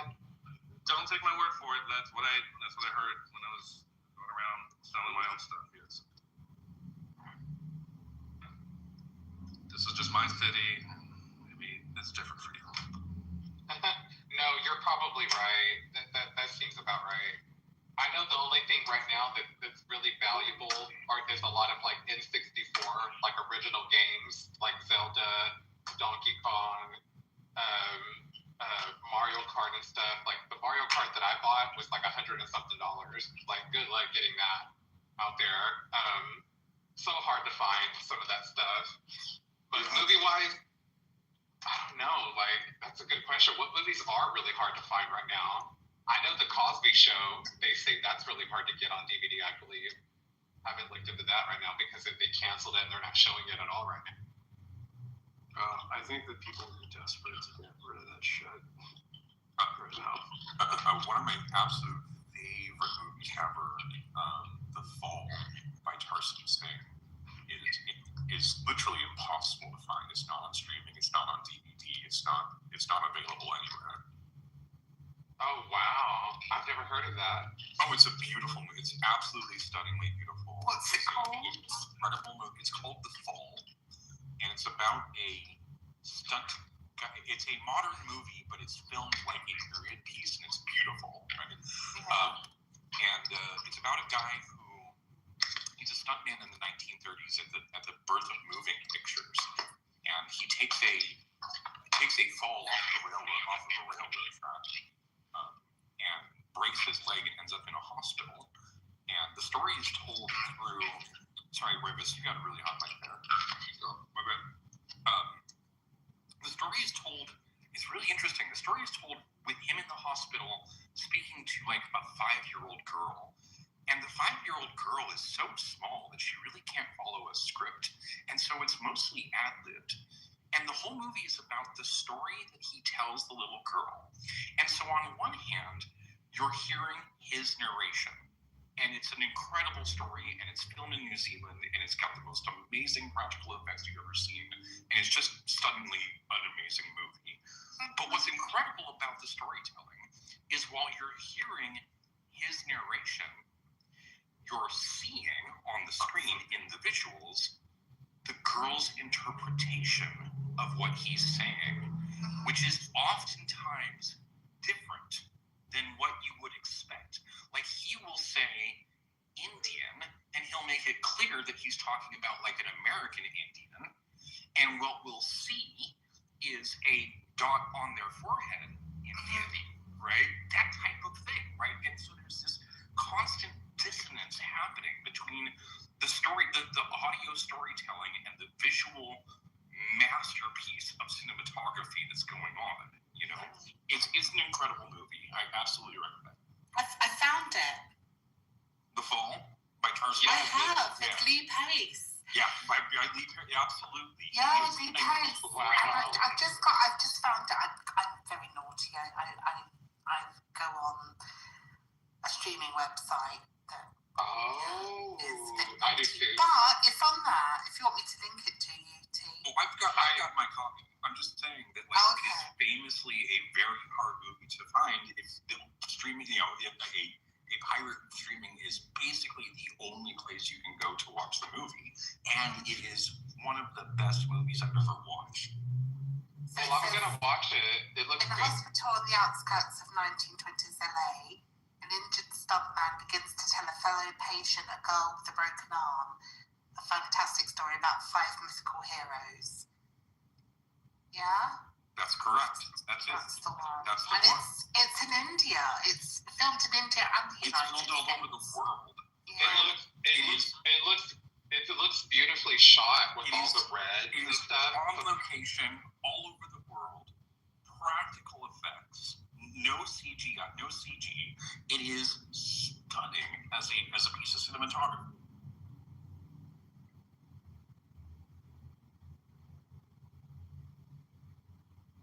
It doesn't hurt anything that the storytelling is amazing. Like, absolutely first fucking rate. It's why it's one of my favorite movies, you know? I do like Lee Pace. He was in a series with Anna Friel called Pushing Daisies. I don't know if you've seen that.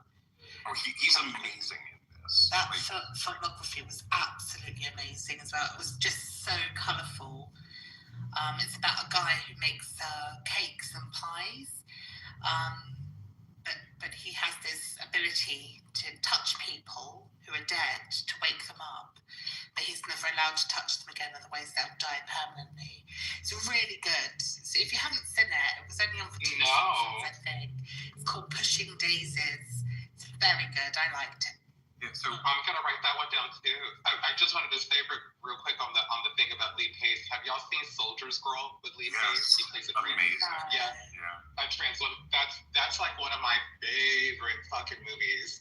It's based on a true story in actuality, and it's about a trans woman that was with a soldier, and the soldier ended up getting beat to death because they found out he was dating a trans woman, and by his fellow soldier mates and stuff like that. So it's based on a true story, and it's about Calpurnia Adams, which is the trans woman who was a performer and stuff like that. But yeah, really good. Lee Pace is the trans woman.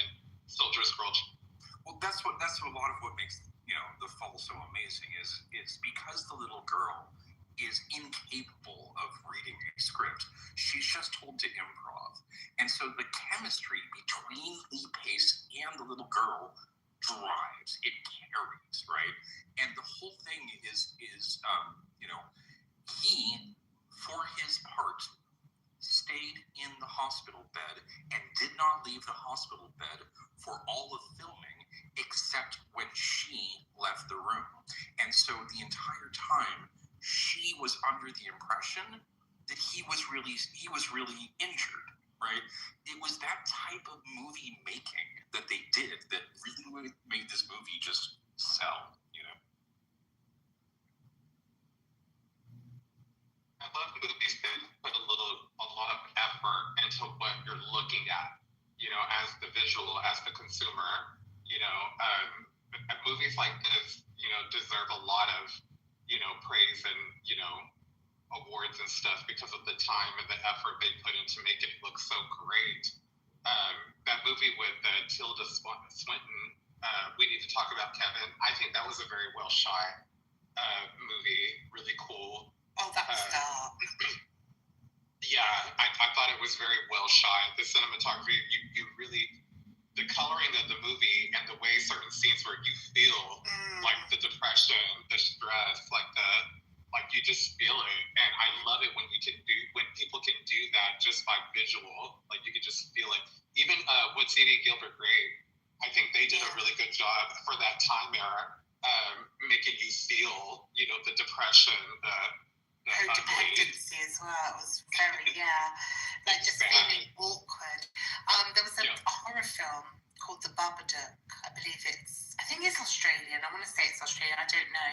But that too also has a very depressing kind of ambiance to it.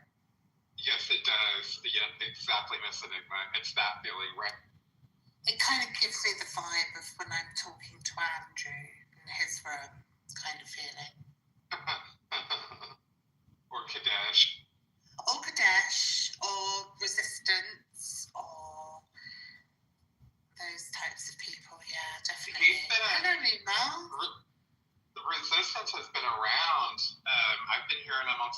generals just yelling and talking a bunch of nothing. So resistance is doing his thing lately. Annoying. Hi, Elia. Well,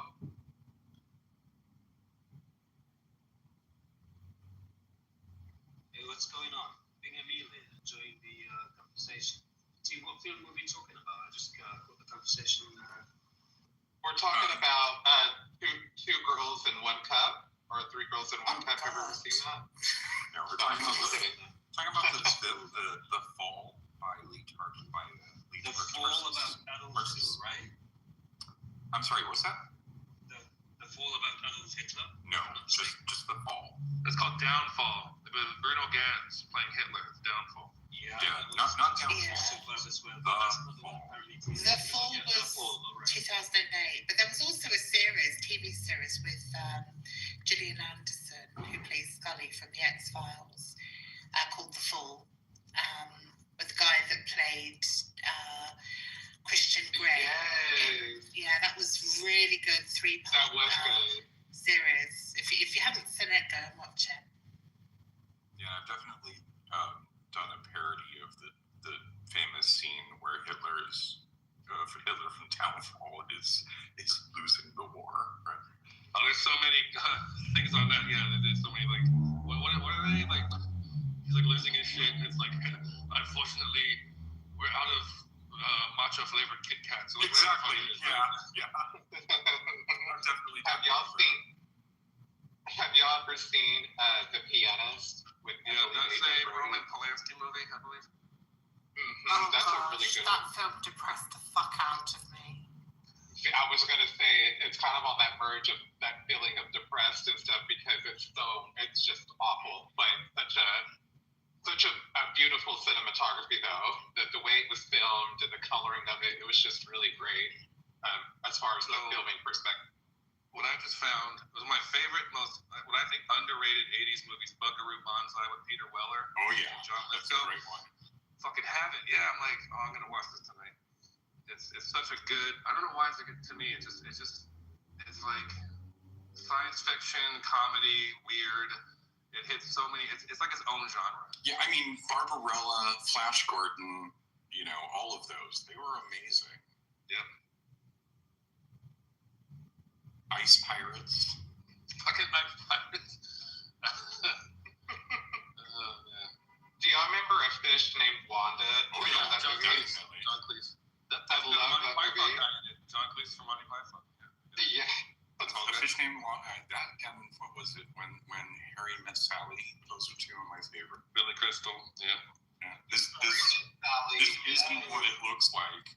Okay, it is what it looks like. So there's even like chick flicks that I like. I like Bridesmaids. Was hilarious. I like that movie a lot. It was like what is it? Where they go to Las Vegas, the guys. What's the Hangover? It's like the Hangover for women or something. But I think it's just funny. It's got what's her name? Melissa. She's hilarious. Can't remember her name. You're talking about The Pianist. One of my favorite songs of all times from that era is Billy Joel's The Piano Man, because it's one of those hilariously ironic songs. He wrote it at a time that he was actually working in a dive bar, and he was talking about, John, who was a real estate agent, and he was trying to write a book, and there was Davey, who was forever in the Navy, and turns out these were real people. These were and he used their actual names. And he was quite horrified when this thing went viral, and he was basically roasting all the people. And the whole thing ended with him saying, people would come up to him and say, "Why are you here? You're basically too good for this place." And so it's one of those, it's a roast song, and people don't even realize that it's about actual people. There was really a Davey who was really in the Navy. There was really a John who was a real estate agent who was trying to write a book and failing.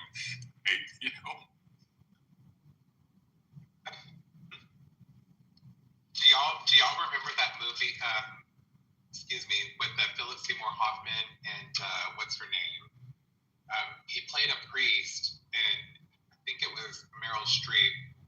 She played a nun, and I think it was called The Nun, not The Nun, or or something. But that movie was so pointless. Like there was really no real plot, no nothing. Like even the ending kind of left you just like what? Like what's happening? It was the weirdest movie. It just no blood, no guts, no nothing. Just them talking and a bunch of crazy. Well, it's My Dinner with Andre, which was just Wallace Shawn and his friend Andre having dinner and talking. That was the whole movie. Nothing else happened. They paid the bill and left. How weird. That's a really good movie. It's a great movie. Like it's actually engaging. It's the funny thing about it. It's like two people that were kind of like having like an existential crisis about their careers and like getting old and stuff, and just having this conversation. It's actually a great movie. But my favorite recent, before he passed away, Philip Seymour Hoffman, was The Master, which was a Paul Thomas Anderson movie where he plays L. Ron Hubbard, the guy who started Scientology. Fucking weird movie, but it's. Did he come from the planet Zorba? Did you see it? No, I haven't. No. They didn't talk about all the space alien stuff. It was more just. It's a really weird piece. I don't know how to explain it. It's got Joaquin Phoenix in it as well, who I think is like symbolic of his like inner primal spirit animal or something. I'm still trying to figure it out, but it's an engaging movie. Do y'all remember the movie Big Fish with Ewan McGregor? That was Yes, Albert Finney. Yes, I love that movie. Me too, Mr. Nippa. It's a Tim Burton movie, right? So if you like that, you'll love Pushing Daisies. It's very similar. It's like very colourful and yeah, you'll love it.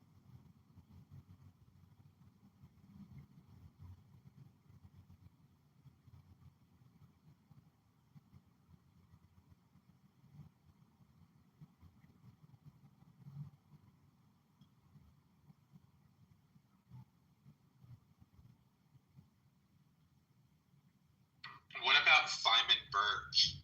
Y'all remember that movie? No, I don't think I've said that. It's got that little boy who was really born with like some type of like dwarfism or something, and he comes from like a broken family, and he gets adopted and stuff. It has what's her face? Oh God, my mind just went blank. She's really pretty. She's in the movie, and she becomes kind of like a stepmom to him. But Simon Birch is one of my favorite movies too. I can Google it and see it. But yeah. Yeah. Have you ever seen Mask? What's that? With Cher? With Cher, yeah. Yeah, I've seen that a bunch of times growing up. Yeah. She has like a son that's has a facial disfigurement. Yeah, that's a really good movie. That's why he volunteers for like a school for the blind to find, and he finds that girl who can't see. Yes. Yeah. Really good. I want to see that. That sounds good too. Have y'all seen A Boy in the Plastic Bubble with John Travolta? Remember that one? Not in a long time. But yeah. That's a old movie. Yeah, I remember that one. If I'm gonna do fucking John Woo Travolta movies, I do Face Off and Broken Arrow. That's like prime, like unhinged Travolta shit. I love it. Face Off was good. That was. I don't know if it's good, but it's one of my favorite movies. Yeah, I don't know if you can call Nicolas Cage good. Man, I used to have a big crush on Nicolas Cage, especially when he did Family Man, that movie. Oh my God. Love Nicolas. What was that movie he did with Sean Connery and Alcatraz? That was The Rock. The Rock, yeah. That was... It's The Rock. Michigan Martin, I don't think. That's why it's okay if you hit a woman with an open hand. You just don't use your clothes fast. Why not? If she's done it to you, do it back. You know, sometimes a woman just starts mouthing off in that way that they do, and it's, you know, it's gotta take control, you know.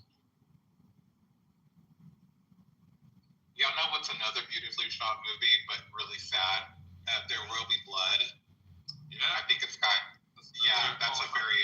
See, the funny thing about that is that I saw his recent movie this year in the theater, at the NoHo 7, and it's Paul Thomas Anderson's the director. He did Boogie Nights, his first big film, Punch Drunk Love with Adam Sandler, and that one with Daniel Day-Lewis. I don't know if I liked this last one. I mean, the acting was really great, but it was kind of annoying.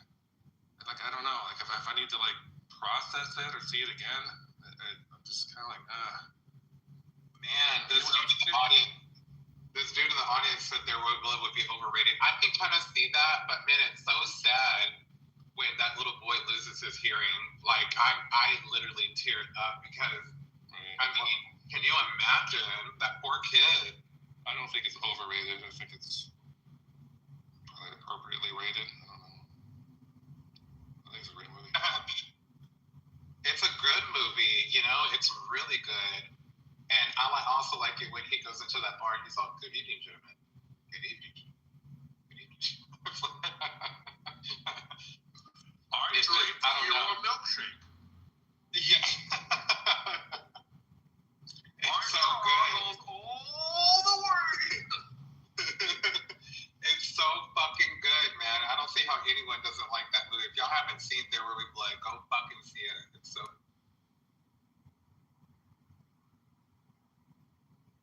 What's one movie that you can watch over and over and over again and never get bored of it? Heat, Predator. Heat, and Predator. Yeah. Oh, Heat by okay. Michael Mann directed. It's Robert De Niro. The only scene with Al Pacino and Robert De Niro in the same shot. Like even in The Godfather 2, they were always separate. Yeah, Heat with Val Kilmer's in it. Fucking Danny Trejo. Where he plays himself. Yeah. He doesn't have a character. Heat and Aliens. Oh, Aliens with the James Cameron. Get away from her, you bitch! Exactly. I mean, the ending scene when Ripley steps into that fucking loader and gives it to the fucking queen. That's an amazing scene. Oh god, yeah. And the Bill Paxton overacting. Game over, man. Game over. But I think that was appropriate. The whole thing, I don't know. That was like a cinematic moment that can't be duplicated. When that came out. No, it really can't. And the other thing, the thing about Predator is the score carries the movie. Like you can close your eyes and listen to Predator because it's got this orchestra carrying the entire movie. It's amazing. You're one ugly motherfucker. They don't make scores anymore like they used to. Who composed it? Teeth? Gosh, that's a good question. I'd have to look. Hold on. Imagine who came up with Jaws, you know.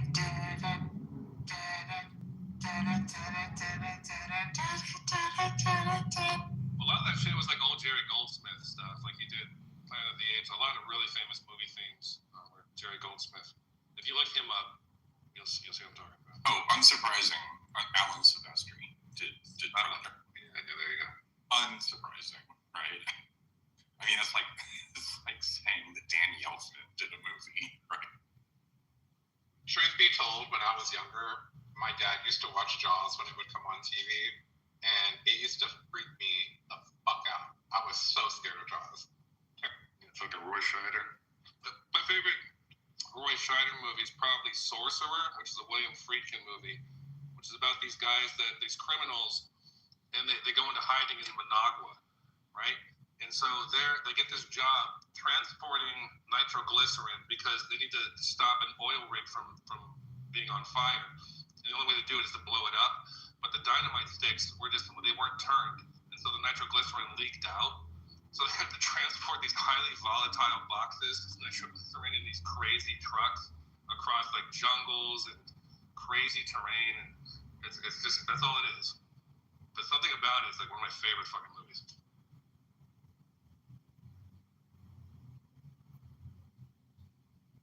And if I own it on Blu-ray, is it ludicrous or whatever?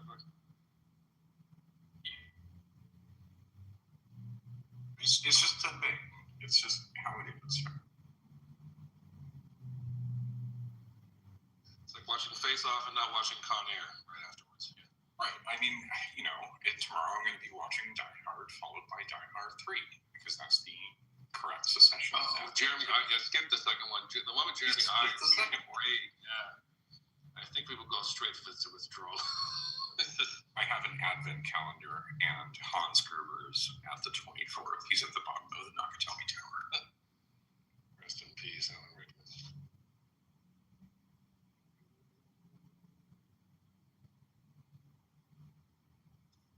You know how they got that shocking look on his face to look so real, right? When they said they were going to count to 3 to have him fall onto the safety mat below. They dropped him on 2. Yeah. Yeah. That's a great technique, right? T, I don't know if you've seen my favorite Jeremy Irons movie, Dead Ringers by David Cronenberg. I mean, anything Cronenberg.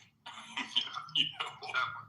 That's probably his best movie, Dead Ringers, with the twin gynecologist played by split screen technique, Jeremy Irons playing his own twin brother. Oh yeah, it was incredible.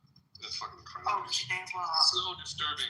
Jeremy Irons' voice it just has me weak at the knees. I love his voice.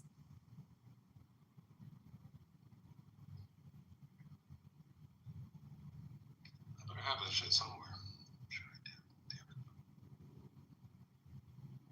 I don't know, have you seen like the latest Cronenberg movies? Have you seen Crimes of the Future and Shrouds? Shrouds came out last year. No, I haven't. No, those are more recent. Yeah, I kind of want your opinion because I don't think they're good movies, but I think they're brilliant ideas, and I think the plots get. It's almost like he's just like, here's an idea I want to share with you, and he doesn't really tie up plot lines or do it. They're almost. But I still like them, but I don't think they're good. I think his last good movie was Eastern Promises. Yeah, I mean, but I feel the same way about Existence, and I'll still watch Existence. Existence is fucking brilliant. That's the most Philip K. Dick movie ever made, right? Yeah. Even though it's not specifically based on any of the short stories, but there's nothing else like it. Yeah, Jennifer Jason Leigh is incredible, and Jude Law. Yeah, and Jude Law. Yeah, I mean, it's just like I'm just going to present an idea to you, and then we're just going to run with it. Welcome to Trout Farm. Everybody's like the Chinese restaurant scene is just like what is going on? But I mean, the same thing made being John Malkovich brilliant, right? Mm-hmm. Jennifer Jason Leigh, she was in Single White Female with Bridget Fonda. Yeah, she was in Fast Times at Ridgemont High, which was filmed at my high school. So there you go. Enigma, have you seen Being John Malkovich? No, I haven't. It's a brilliantly strange movie. Just forget that you understand how movies are made and watch Being John Malkovich. Okay. Malkovich. Malkovich. I wanted to say, Roy, your school, didn't they shoot Grease there too as well? No, I don't think so. I went to Van Nuys High School. I don't know where was Grease shot. But your school is pretty iconic, though. It is, yeah. I mean, Robert Redford went to my school. Marilyn Monroe went to my school. Oh, that's so cool. Oh, it's John Cusack. He was in Identity. Yeah, he was in Better Off Dead. Remember? What's the street value? Oh, and that Room one as well. What was it called? 1408 or something from 1408. High Fidelity. 28. Oh yeah, High Fidelity. I love the haunted room. The haunted room. Yeah, and he ends up.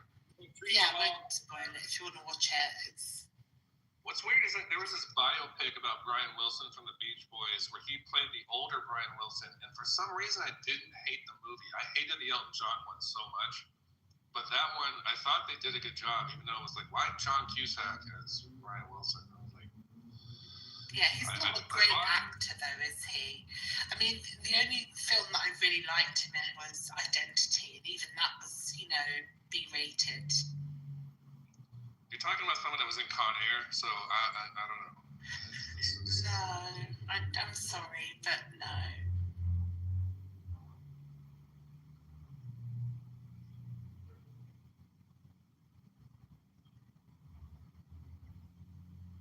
It's okay though. It's good. I'm gonna watch it though. Being John Malkovich. Have you seen Grifters? No. Oh yeah, Grifters is fun. Yeah, he's in Grifters. That was a fun movie. Yeah. Are you looking up Being John Malkovich, Enigma? Yeah, I'm just having a look now. Yeah, it's a. One day at work, unsuccessful puppeteer Craig finds a portal into the head of actor John Malkovich. The portal soon becomes a passion for anybody who enters it. Mad and controlling world of overtaking another human body. Okay, that looks interesting. Yeah, what was the starring first? John Malkovich, by the way. What was the first Jordan Peele movie? That was damn it, Jordan Peele horror movie. What was that? Nope. No, the one before that. Oh, the one before that. The one before that. The first one. And the one before that. Get Out. Was it Get Out? Yeah, I think it was. So that one was like Being John Malkovich. I think he took that idea to some extent. That like white people were basically puppeting black people, and it was like a commentary on our treating them terribly, but like taking their culture and making money off of it, and but that was very Being John Malkovich to me. And then Get Out is like the complete opposite. Yeah. Okay. But the thing about Being John Malkovich is it was terribly surreal. Like nothing made sense. Everything was off in some way, and it just made for interesting storytelling the whole way through.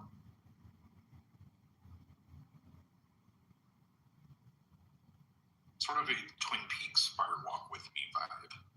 Remember that, Roybus? Fire Walk With Me? Yeah, of course. Yeah. I'm a David Lynch fanatic. Right, yeah. Mulholland Drive is like my favorite movie. Yeah. I noticed Alpha's PTR says he doesn't hurt people with lies. He kills people with the truth. And like this, I'm seeing someone right now. On our first date, I took them to this place in the valley called Fitzhelens, which is where Robert Blake shot his wife. So it has like this David Lynchian kind of history to it, and just like to me, it's like satisfying to take women to these places that have this dark history, but I don't really tell them about it so much later. That's cool. Like, why'd you take me here? I'm like, well, I'm into cinema and creepy shit. Yeah. Okay, has anyone seen the Lars von Trier movie, The House That Jack? I would like some of your opinions on it, if you've seen it. This is the house that Jack built. It stars Matt Dillon. No. As a serial killer. Okay, no one's seen it. I think it's hilarious, but it's one of those darkest fucking movies. It is Lars von Trier. So, if you know him, you know what you're getting yourself into. Nothing. Okay. What is the weirdest movie you've ever seen? Like, Time Bandits? so weird. Weird. I mean, there's some like Kenneth Anger, like art house movies that are just surreal and don't really have a plot, There's Andy Warhol Empire, which is 8 hours long of just the Empire State Building in black and white. That's all it is. I can tell you the best, weirdest movie I've ever seen. It's Primer. You ever heard of Primer? Oh, yeah.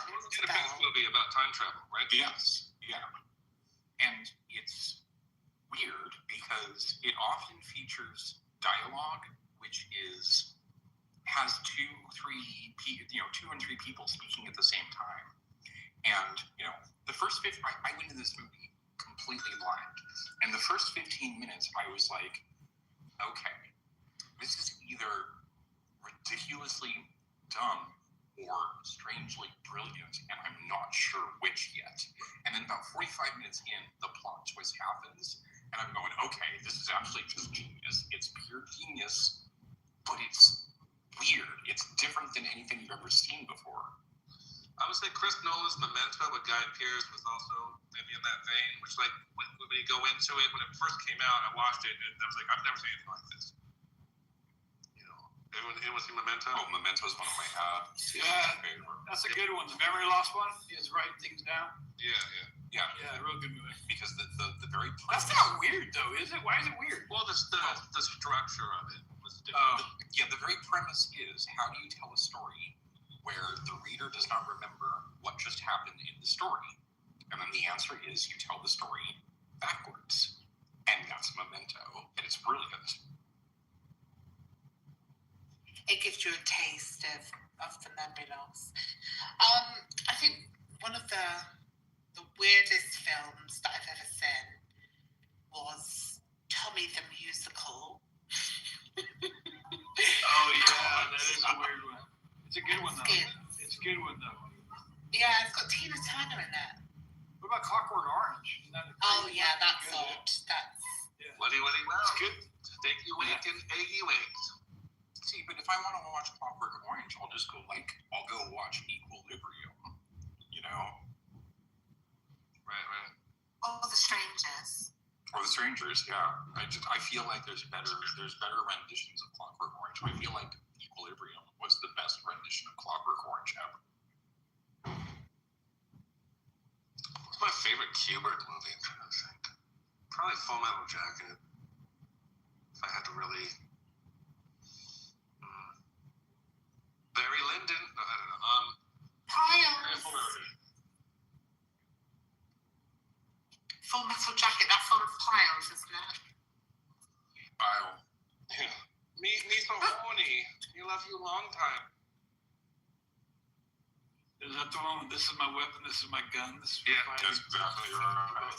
This is my rifle. There are many like it, but this one is mine. My rifle is my best friend.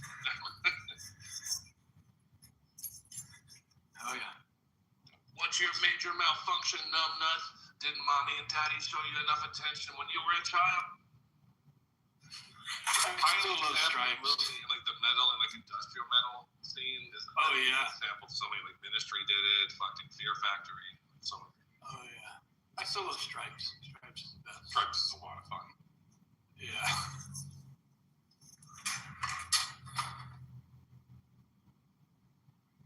Johnny put the Joker in I just watched the Joker, the Joaquin Phoenix film. It's kind of weird. the first one, I didn't see the second one. I do not want to see Lady Gaga, and I don't. That's the one I watched. Annoying to me. Yeah. I watched it with Lady Gaga. It was kind of good, kind of weird. It was. But She's not that bad of an actress, right? No, she's actually pretty good. Yeah. No, she got a lot of flack for a job fairly well done. But I still like the first movie better. I feel like they did such a good job carefully hiding his emotions up until, the very end, in which he actually smiled at the very end, the one time that he allowed himself to smile.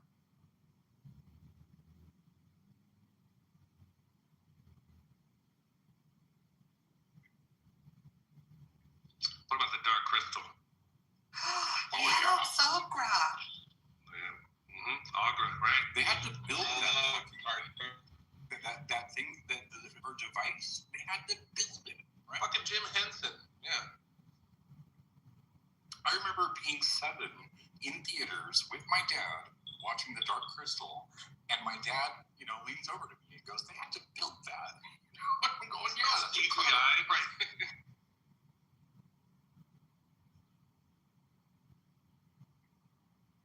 Fucking Skeksis. No, I just have such clear memory of Olga's observatory and the contraption that was madly rotating within. What was that thing they discovered in ancient Greece at the Antikythera machine? Whatever the fuck it was. It was like some machine that kind of followed the movement of the celestial bodies. Yeah, the Antikythera. Antikythera, there you go. Yeah. Something like that.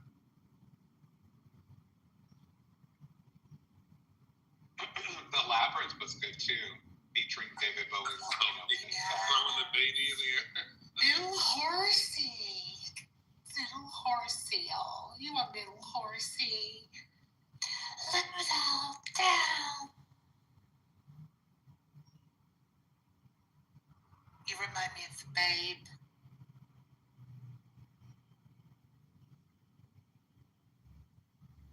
Like Which movie? The pig. I do like the wall between Sarah and the Goblin King. You know what I mean? Like when they're in kind of like that Song is dream. beautiful. It is. It's very pretty, and I like how fairy tale it is and stuff. So. What about Legend with Tom Cruise and Tim Curry? Oh my goodness, that's where he has long hair, isn't it? Yeah. And Tim Curry plays the demon or the devil seducing the woman. Ah, so good.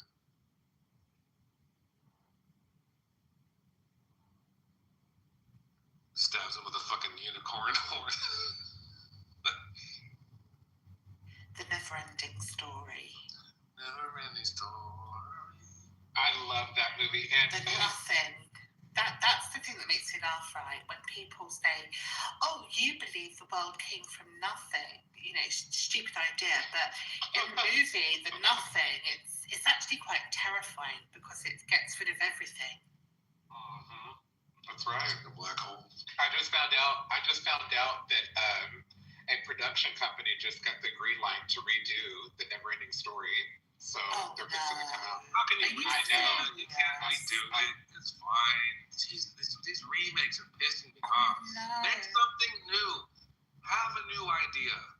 Stop with this. Like, oh, we're gonna be safe and do stuff that's already in the cultural fucking zeitgeist. Oh my god. I'll just remind you that Apple TV did recently drop a nothing of a trailer for Neuromancer by William Gibson.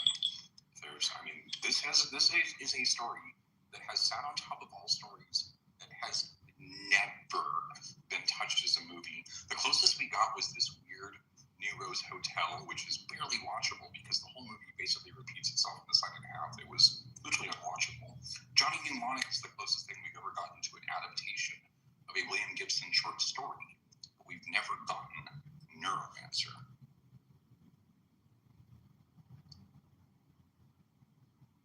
That's gonna be good. I'm thrilled.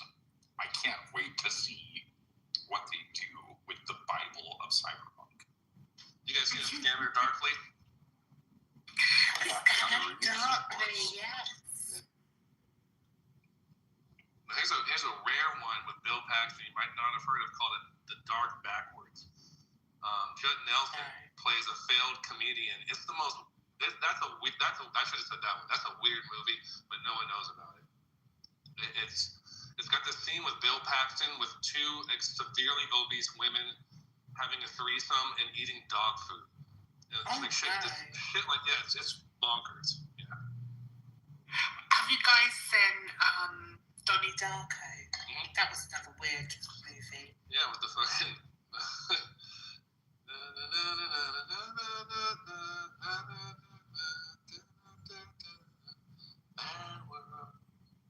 What's the name of that band? Flock of Seagulls. All around me are familiar faces, worn out faces, bright and early for the daily races, going nowhere. Yeah. I just watched Johnny Darko too.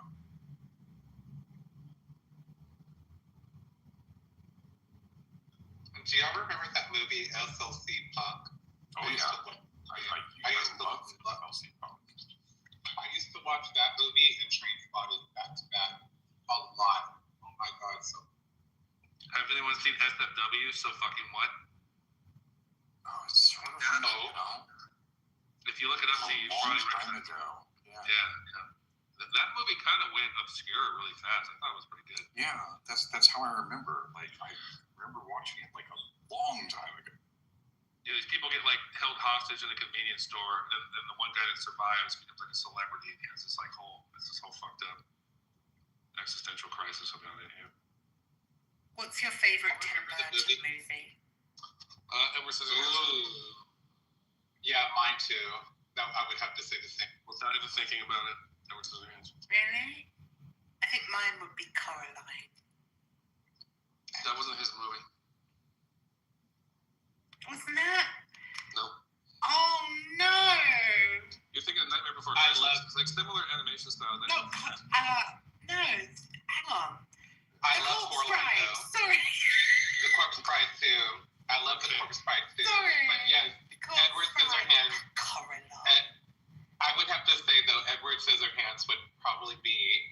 like a masterpiece coming from him because it's so iconic and timeless. That movie, like it's just amazing. Basically, the story of Frankenstein's monster.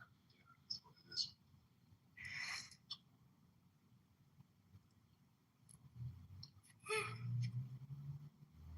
I quite like Sweeney Todd. I mean, Batman was pretty dope with Michael Keaton, Jack Nicholson. That was, I don't know. That one. Sweeney Todd is one of my favorites too, Pacific Rim. Oh yeah, just watched me talk about that long ago. Oh, Ed Wood was good. Ed Wood with Johnny Depp. But I still like Scissorhands more. But Speaking of Johnny Depp, you want to know what movie I watched? And I hadn't seen it since it came out, probably, and I didn't even go see it in theaters. I saw it when it came out on VHS. But it was The Secret Window with Johnny Depp. That is such an underrated movie. That is a really good movie. Yeah, It's really fucking I good. think I know which one that is. Yeah, he's basically insane, and he's imagining like a person stalking him who allegedly thinks that he stole his story that he's writing because Johnny Depp's in the woods writing a story, and but he's got some type of disorder and like he's like killing motherfuckers and stuff. Like I don't know, it's a really weird movie, and I really enjoyed it. The Secret Window. I was like, damn, this didn't get as much popularity as it. Okay, so did Patrick Bateman really kill all those people? Or was it all in his head? Ooh.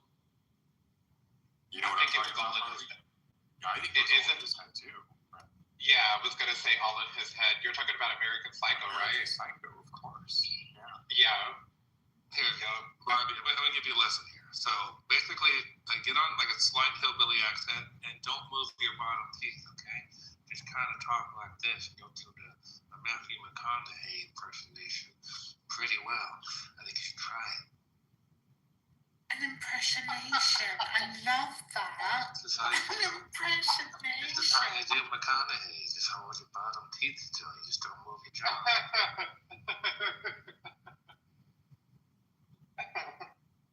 No. From the stripper pole to the black hole, fucking McConaughey. Come on. No one's like it. Magic Mike, Interstellar, back to back. You should watch it.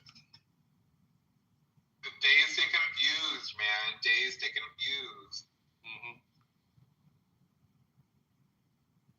Oh shit, Scanner Darkly had fucking Robert Downey Jr. in it. I forgot about that.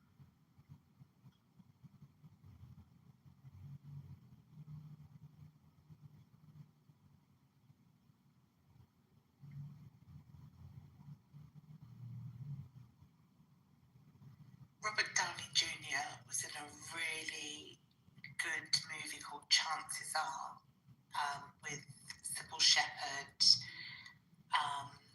And what's her name? I can't remember her name now, but it was really good. It was about this boy and girl who were in love, and they get married, and then he dies, but then he comes back, and he isn't given the injection to make him lose all of his memories. He comes back knowing who he was in his past life. It's a really good film.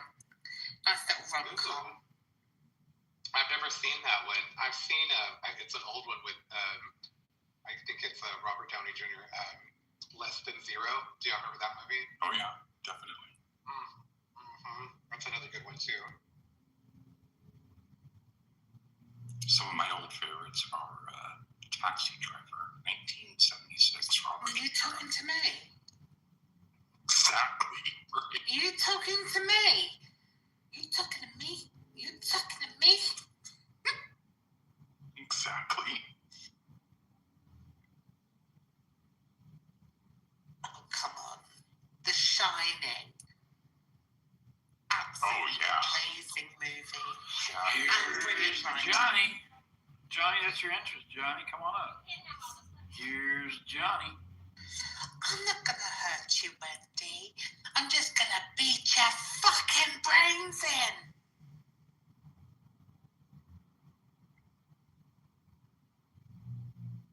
Harvey's got Red rum. Red rum. Red rum.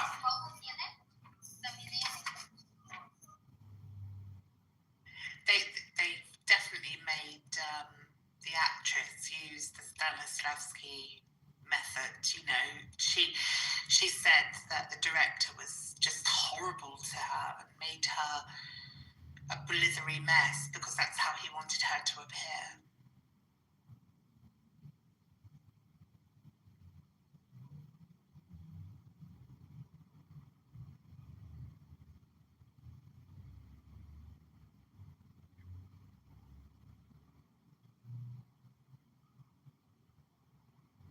Come play with us, Danny. Warriors, come out and play, yeah. Welcome back, Marty. My mic was frozen, but I wanted to say that was Shelley Duvall. I love Shelley Duvall. I think she just died a couple of years ago, just recently, kind of. Yeah, sorry, Shelley Duvall. Yeah, she was she said that they made her perform, but the director, like, first of all, he was already known for, really hard to work with, and he definitely wants you to work under a lot of pressure. Like, he wants you to get it right.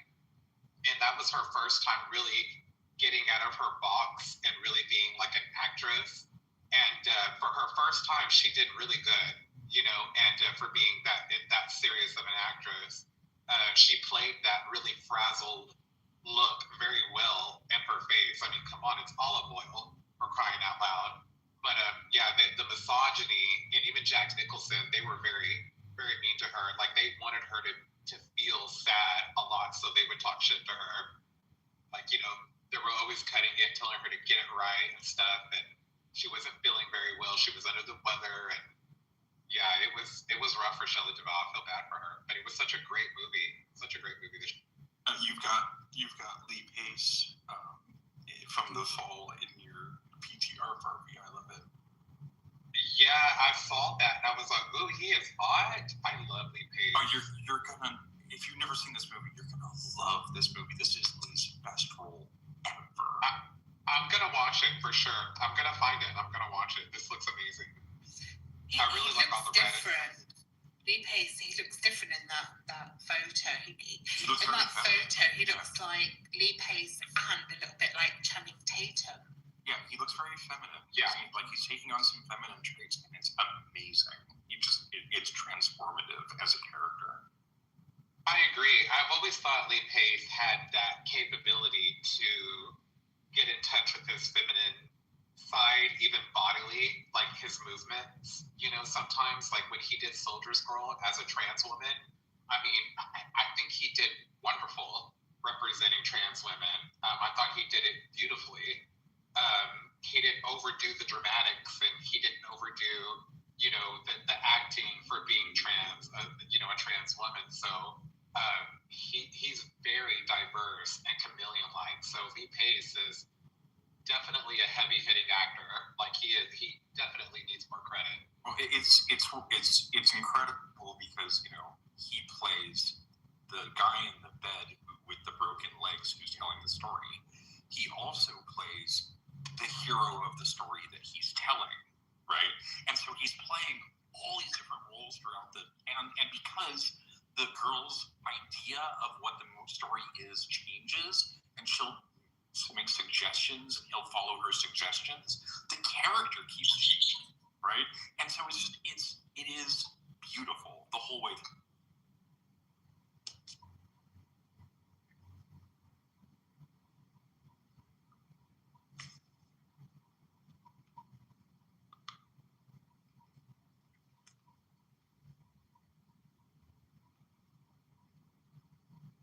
But yeah, you're looking at Lee Pace's final form towards the end of the movie, where he's like really taken on his emotional self, right? I'm definitely going to watch that. And Pushing Daisies that Miss Enigma recommended. I've got those written down. There's so many movies that I write down from y'all recommending, but these two at the top because I love Lee Pace. First of all, like I think he's a kind of underrated actor a little bit. I think he definitely needs to be in more movies. He's really diverse, in my opinion. I thought Philip Seymour Hoffman was a really good one too. as far as like diversity as well. He played that movie with Robert De Niro. What was it, Flawless, where he played a drag queen, and I thought he did really good. Have you ever seen that, Flawless, with Robert De Niro and Phil? Yeah, that's one of my favorite fucking movies. I mean, can you imagine having a stroke or having? Yeah, I think he had a stroke and needing a drag queen to help you talk because the whole side, one side of your body is completely paralyzed. That rings a bell. Was he a policeman or something? Yep. Mm-hmm. That's right, and he's quite homophobic as well, but they strike up a friendship, don't they? They do. What was it called?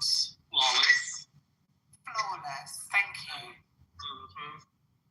It was really, really good. That's probably one of my favorite movies. I have that on VHS, actually. Not on DVD, but VHS. Like, that's how old that movie is.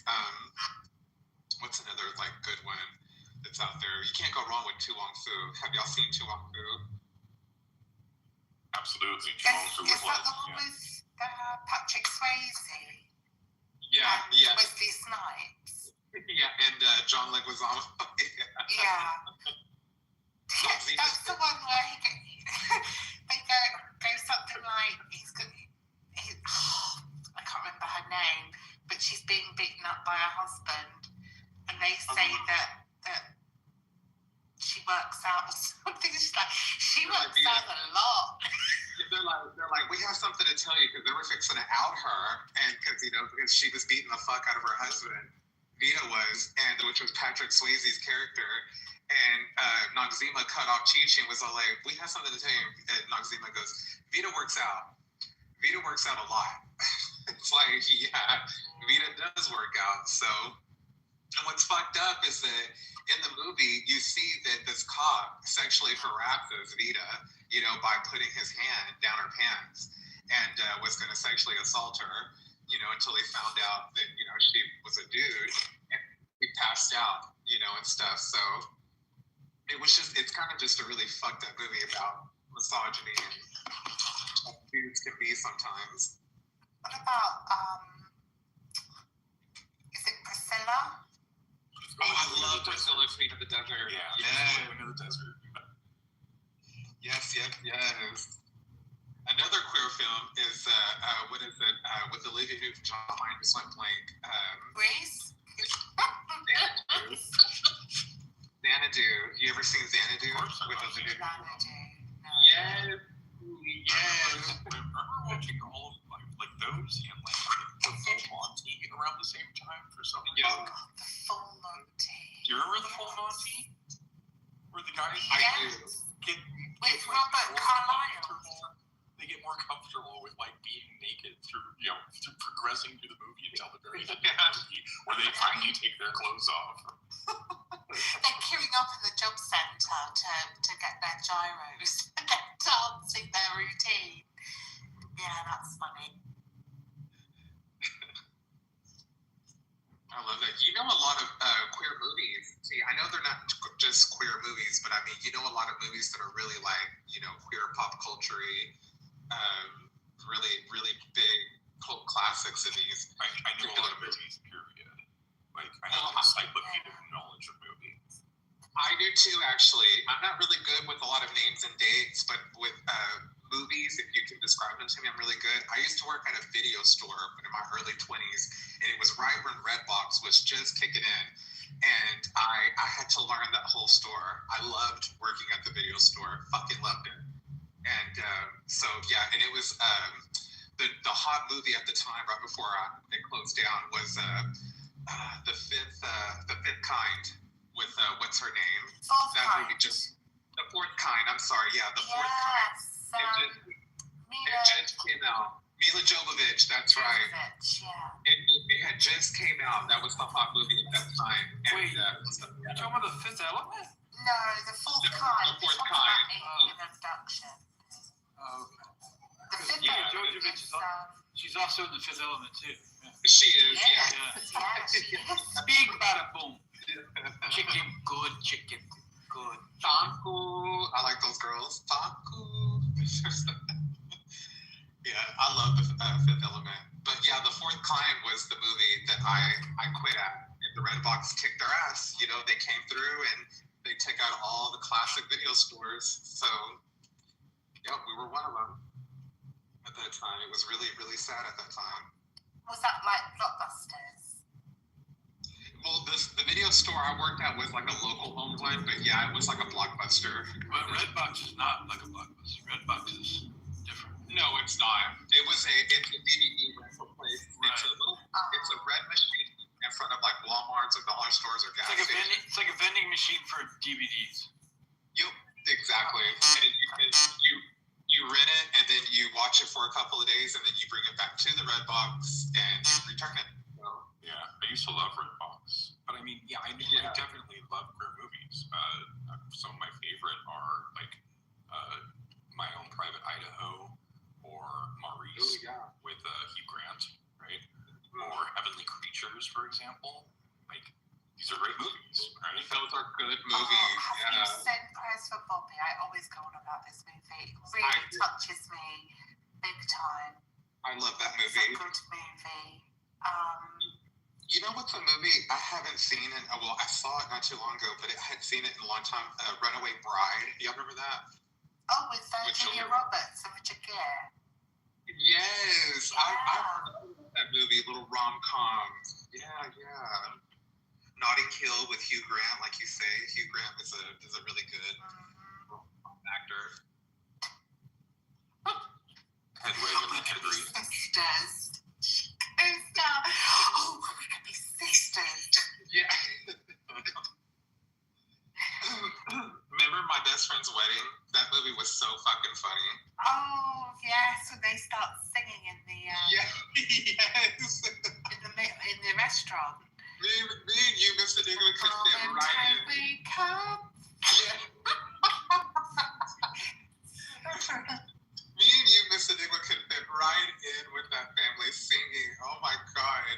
Or do y'all remember The Breakup with Vince Vaughn and Jennifer Aniston? Oh yeah, that's a good one. That's a good one. That's really. Oh, Miss Enigma, you have to watch that. Oh, you've got to watch that. It's fucking hilarious. It's a rom-comish like comedy, but it touches on a lot of really cool like real relationship points, though, in my opinion. Like I've been in relationships kind of like that, where the dude is just being a dude and the girl is just being a girl, and you know they're both angry, so they're both trying to get back at each other, but you know they realize how stupid it is, but now they're just hurting each other for nothing, and it's just stupid. It gets the end, but then they end up breaking up and realizing that that's what they should have done to begin with, because sometimes you just have to let someone go. You know what I mean? After a while, instead of just hurting each other, you know, the love is gone. So Okay, so favorite relationship movie ever, The Secretary. ooh, that's a good one actually. Yeah, come on. That's a powerful relationship movie, right? Sleepless in Seattle. Oh no, mine is The War of the Roses. Oh, I love The War of the Roses. Yeah. yes. What's her name? Kathleen Turner. And Michael Love her. Douglas.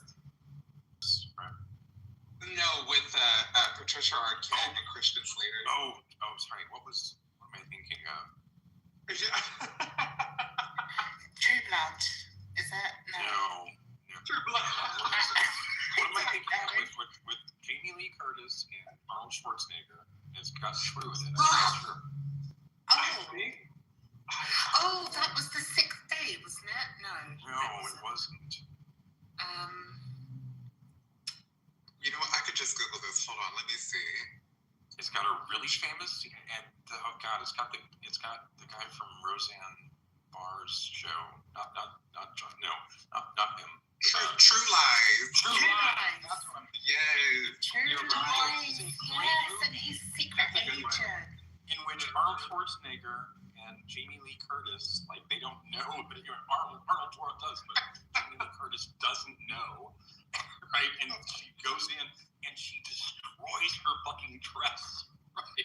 I love it. Yes. That's another good movie. That's a really good movie. Oh, that's do y'all remember? Destroys her dress is just incredible. It is. Do y'all remember that one with Sylvester Stallone and his Still Getty Stop or My Mom Will Shoot. Do you remember that? Oh yeah, Stop or My Mom Will Shoot. Yeah. Yes, I do. And do you remember Don't Throw Mama from the Train? Throw Mama from the Train. That's exactly what I was going to say. It was Michael Myers. Those two movies go hand in hand for me. I don't know why, but they just go hand in hand. I watched Misery. I fucking love it. But I also watched Don't Tell Mom the Babysitter's Dead recently. Do you remember that one? Don't Tell Mom the Babysitter's Dead. All four of these, right? Love it. Your cockamamie story. Okay, hot take. Weekend at Bernie's was an underrated movie. True. Oh, I haven't seen that movie. I tell you the rom-com that I used to love with what's his name? Can't Buy Me Love. I'm sure you have big tits. Sure, I have for big tits. I'm not gonna lie, yeah. Are you okay, Khalid? No, I'm not okay. I need you, yeah. What's wrong with you, Khalid? What? I'm not gonna lie. Yeah. I need you so much, yeah. You're not gonna lie, but are you gonna perform Takia?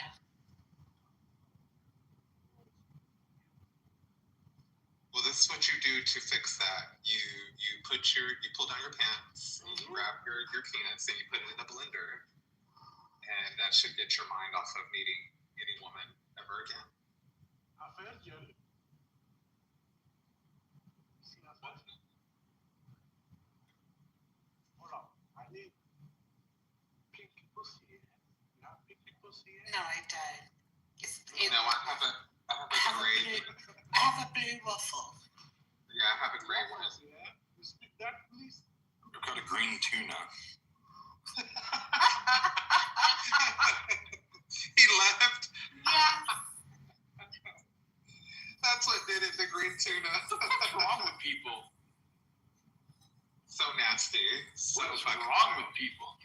I know it. They're sexually repressed. You have to feel for them. Good golly. Do they actually think? Do they think they're being funny or something? I mean, I don't get it. Mm-hmm. They're not allowed to masturbate. Can you imagine a life with no masturbation? By the way, I changed my PTR to the Hans Gruber advent calendar. He's at the bottom of the Nakatomi Tower. Oh, that's cool. That's fucking cool.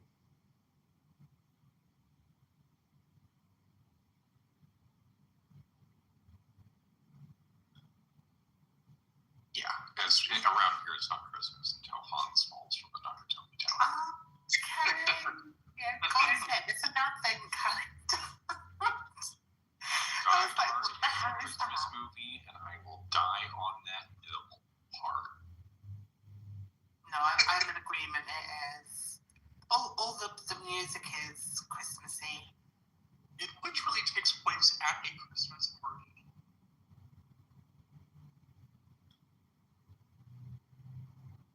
Alan Rickman in that movie is just amazing. Brilliant. Which is what made Die Hard 3 so special, is because the moment that you started connecting the characters, you realized that this worked, and they worked as brothers, right? And when you saw Alan Rickman's face in Die Hard 3 falling from the Nakatomi Tower, it was Die Hard all over again. It just worked.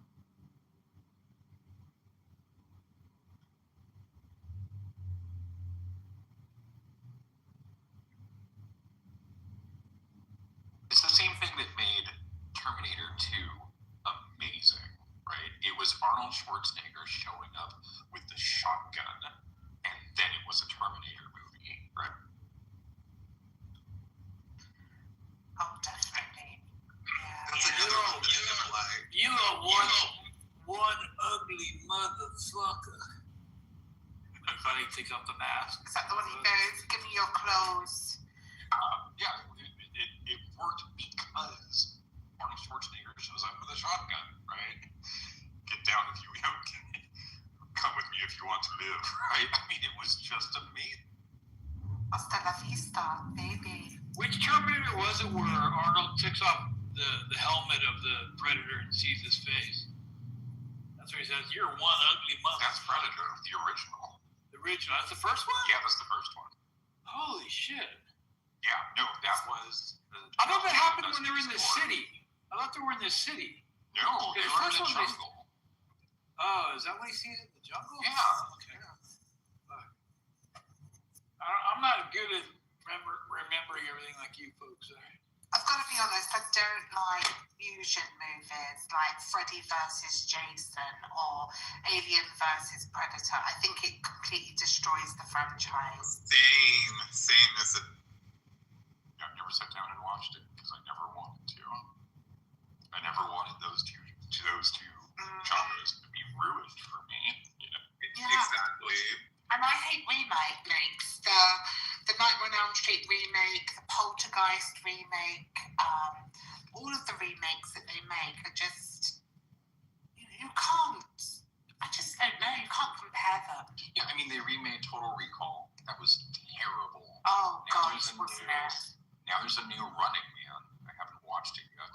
Oh, no. I mean, the original Running Man with Arnold Schwarzenegger was a classic, you know? Oh, so funny.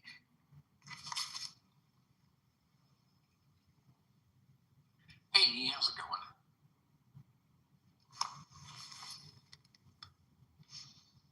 Hello, Lee. Oh, hey, I thought I was just like slipping in very discreetly. No, we No got time to talk to anyone. you. No, we caught you. You really did. I'm okay. It's like in Sweden we celebrate Christmas on the 24th. So we have done that, and I absolutely hate some of my brother and sister's children, and some of my cousin's children as well. Like, they are disgusting human people. Like, they have to, I don't have to take care of them. So I'm glad about that. But I'm not like, and the parents agreed. And it's like, I don't know what we've done wrong. And it's like, I don't know what you've done wrong either, but there is something wrong. Yeah, it was a shit show, but it was Christmas. So yeah, jingle bells. Batman smells. Robin flew away. So, okay, I'm just gonna sit here and listen to you now. I think that's the best I can give it. If I'll be angry or like if there is something we have to talk about when it comes to feminism against the patriarchy of the law system in America and the United States of America and okay, you know me. Okay, I'll be quiet. You're not going to be quiet. Don't lie. As long as you don't give me a reason to not be, I will be quiet. Because these people know what I stand for and they stand for the same thing. So, yes, I will be quiet. I think we've met before, didn't we, Ian? We didn't really get off on the right foot, did we? Yes, we have 2 times actually. But who's counting? Obviously, you did. Anyway, keep doing your thing. We're doing our thing. How many things do you have?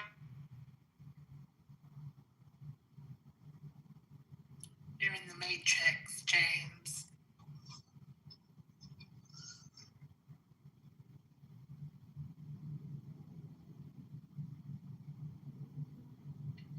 Do you know, when I find myself in times of trouble, I feel that Mother Oh, you're hilarious. Even I cook that, and I'm Swedish. Even I see that.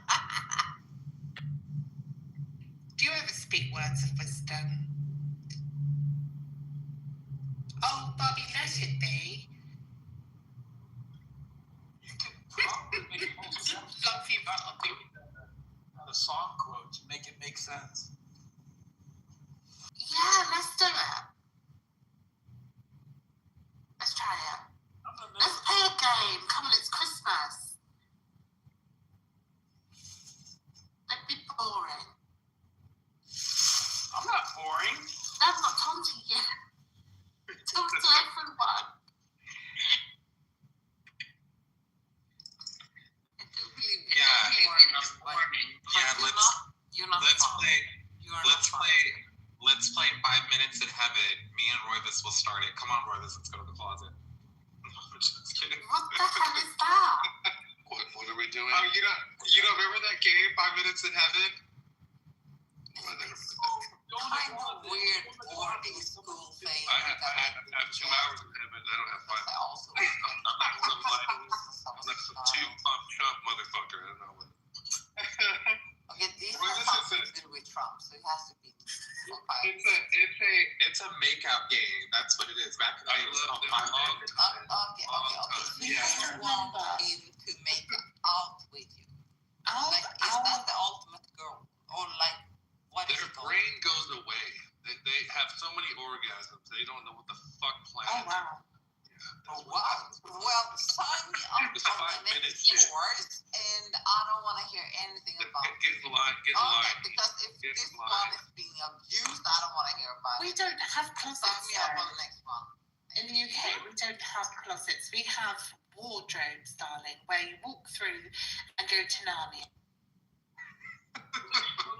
Go in there and make out with who you want to make out with for 5 minutes. What, Narnia? Yeah. Okay, I choose Aslan. Is bestiality allowed?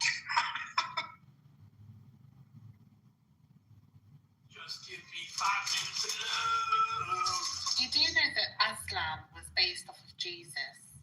I have no fucking idea. Boy, fucking excuse my language, hoping this is not what I'm eating. What? What are you eating? You don't know what you're Eating.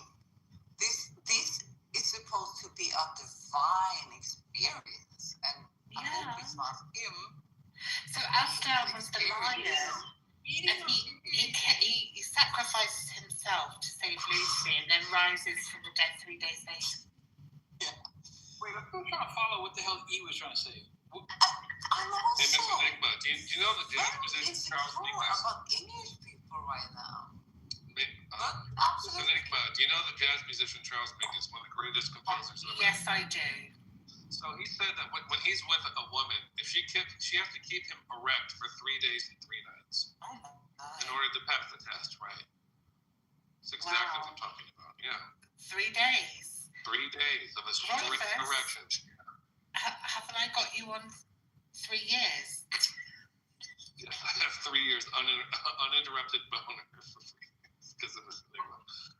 That is true. All right. She's passed the test. Oh gosh, I thought I had to do another year. It's like being in boner prison, right? That must hurt a man, though, mustn't it? If it's too long, I don't know.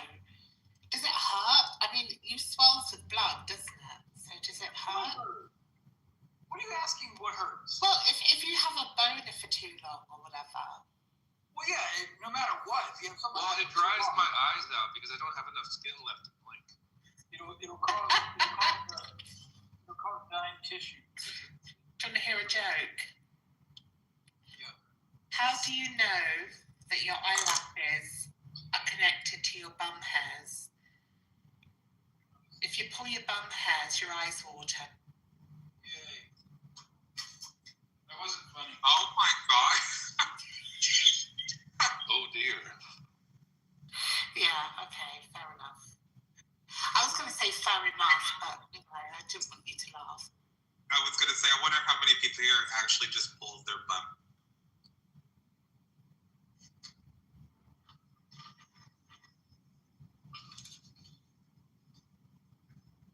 Eden, did you pull your bum hair? Do you know what? I need to actually sort it out because it's creeping round again.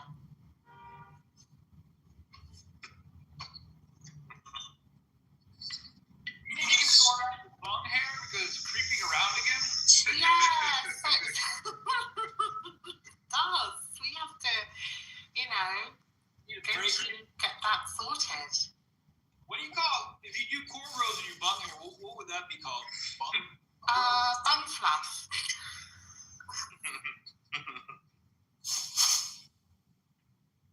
Cornholio. Cornucopia. My niece and nephew got a bunch of candy from the school, and I took a bunch of jawbreakers. Remember the little mini jawbreakers? Oh yeah, good. Are they Fucking good, right? gobstoppers? Willy Wonka's everlasting gobstopper. Yeah, gobstopper. Is that a jawbreaker? Yep. Mm-hmm. Yeah, they used to make me feel really sick, those things, because they were like really slimy and weird. And they were so unhygienic as well. But you couldn't eat them all in one go, so you'd leave it on the side and then it would just be covered in bacteria.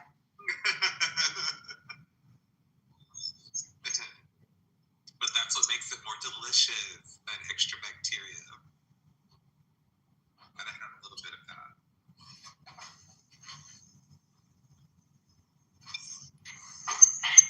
Gene Wilder in Willy Wonka, he was good. I loved Gene Wilder. He was such a good actor. He was. He really was.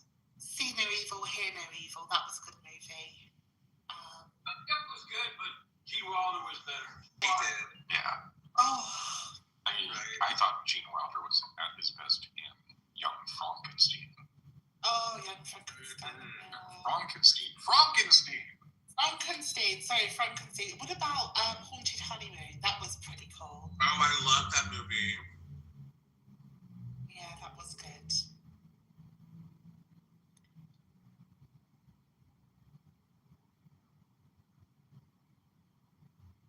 Do y'all remember that movie, The Jerk, with what's his face? Yes. I love that movie. Who's that? Tom Stay Hanks? away from these cans. He doesn't like these cans. It's got what's his name from Father of the Bride? Steve Martin. Yeah. And he's got a dog named Stupid in there. He's always like, Stupid, come on. And it's his dog. I love that. So funny. Oh, if you like him, you're like, do you like Lily Tomlin? Yep. From Frankie and Grace, or whatever it's called. Well, she was in a movie with him called All of Me. It was a brilliant movie. I've heard And of the man that, with two yeah. brains. The Man with Two Brains. Have you seen that? That's good. Melmahay. Melmahay.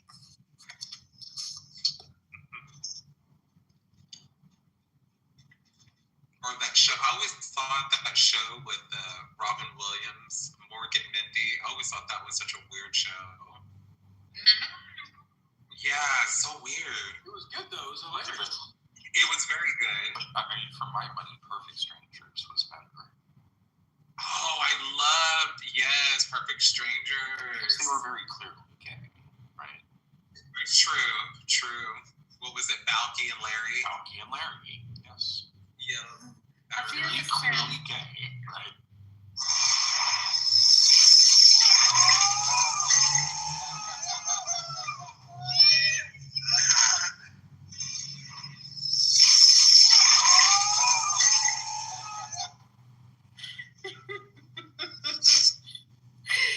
Oh, don't. Have you ever seen the British sitcom Vicious with No, what is that? Emmett? Oh, it's about these two gay men. You literally checked it twice.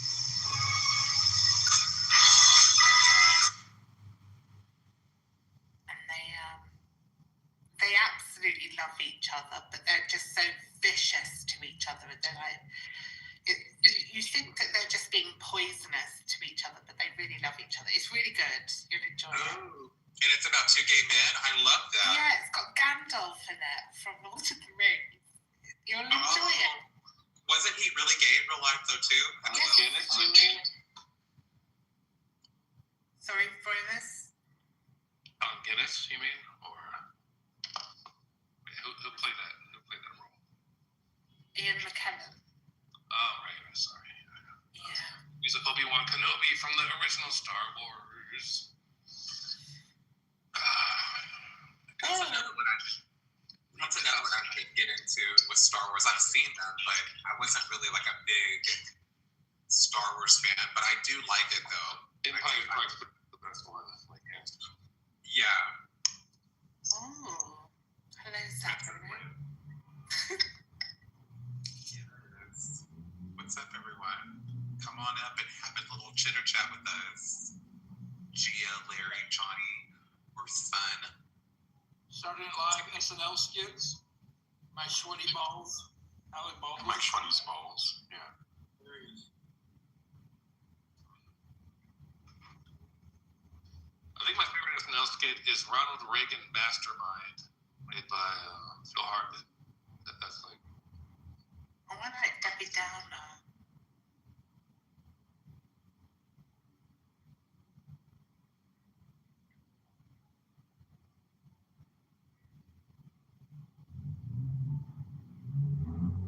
But now there's the break in the rain and the flooding. I'm gonna go buy some weed. What do you guys think? You're gonna go buy some weed? Yeah. If you want to. Dispense. It is Christmas. Why do you need to buy some weed? You have them already? How many do you have of weed? I just sometimes they run out, James. I don't know. Like, what do you want from me? You're supposed to make sure you get more before you're out. I'm gonna see my girl that tonight. She has weed that she doesn't really smoke, but it's kind of old. So I want to get some fresh flower, so I can get really fucking high and then fucking choke her, right? Wow, Every time you say That's my Christmas Eve gift to her. Is like choke her, like it really. every time you say my girl, it sounds like you're saying Miguel. Oh, Miguel? Yeah, I don't really talk about Miguel too much.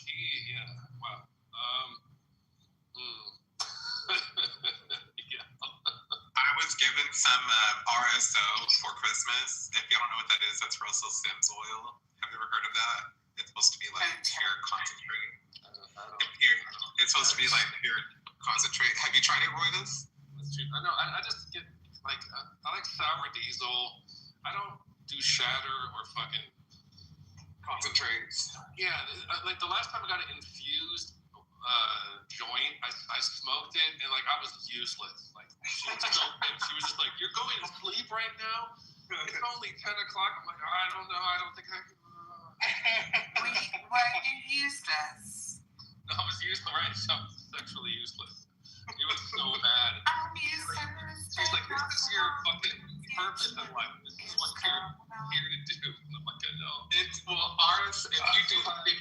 If you do RSO in the right amount, really small, like I do small, it'll just get you like a good high. But like other than that, yeah, I can't do a lot of concentrates anymore because they do make me zombified. Most definitely, I'm just a regular plant leaf green girl. Like I love the greenery more than anything. So yeah, I'm with you on that. But still, though, Merry Christmas, RSO water. I mean, RSO water, RSO fucking Russell Sims oil. I don't know why they call it that, but that's literally what it's called. Yeah, I don't know. So, not my deal. It's 10:30. In an hour and a half, it's going to be Christmas Day. Oh, you're going to be singing, "Where Are You, Christmas?" Remember that? The Grinch. So it was like, hell no. I haven't seen The Grinch properly. No? No, I have, but have you seen it kind of not. Or what? Like upside down on your head? What the fuck? I mean, I mean, sometimes I watch movies while I'm doing housework or doing other things, and it's on in the background. Oh, okay. You're not really paying attention. Well, I wish I could, but my brain doesn't work like that. Never has, never will. You need to watch it. Have you seen the cartoon of it? No, I haven't seen the cartoon. I've only seen the movie. With Jim Carrey. It's a lot. Don't really remember. Oh, wait, you talking about Dr. Seuss cartoon? Or you talking about the movie cartoon? I'm talking about the one where. Asking Barbie. Slow down there. Just pay attention. No, either or. Because the Dr. Seuss cartoons are short, so maybe like someone like Enigma can Watch it. Yeah, like if you haven't seen the cartoon by Dr. Seuss one, you've got to see that one, and then of course the one with Jim Carrey. That's hilarious. The Jim Carrey one's awesome.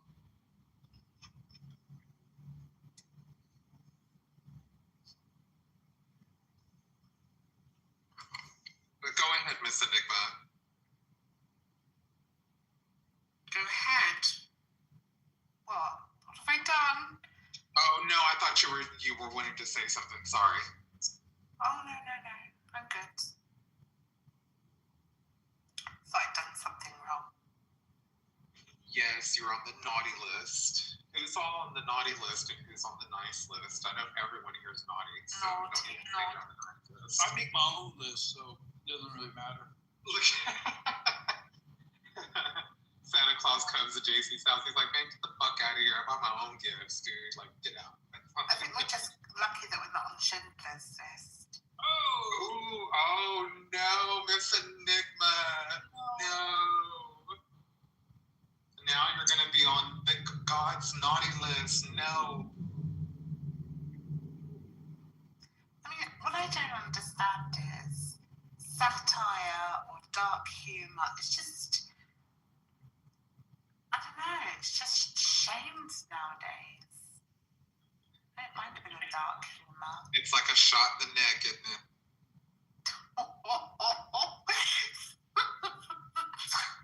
What, when you're giving some sort of, I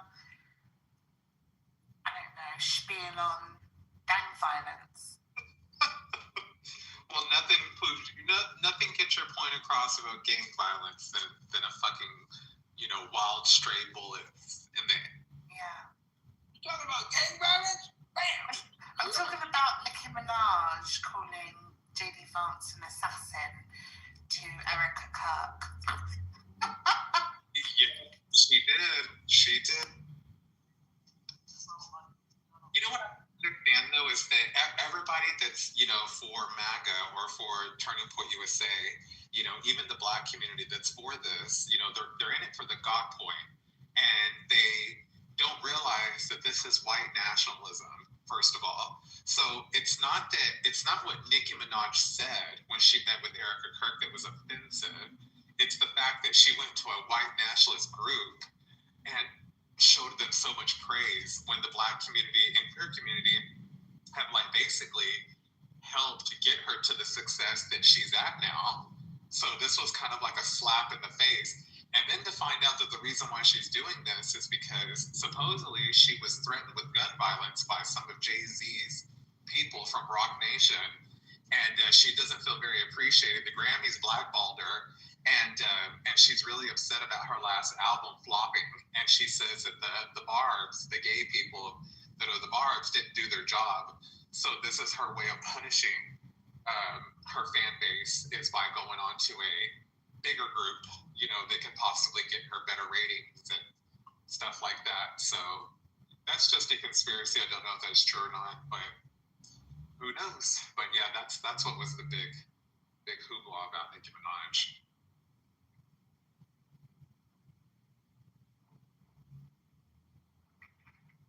Did you say Brandy? No, I said Candy. Oh, Candy. No, I'm just kidding.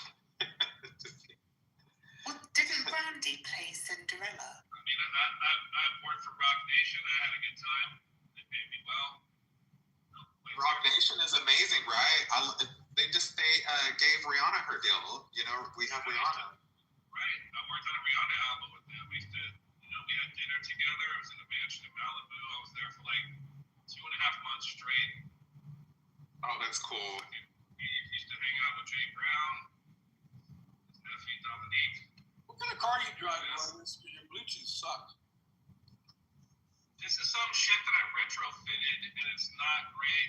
They put a microphone in here, and it's really bad, and I'm irritated, but I'm too lazy to fix it. But what kind of car is that?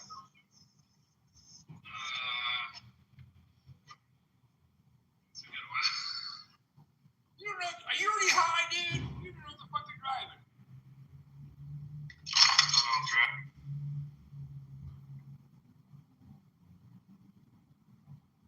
Uh-oh.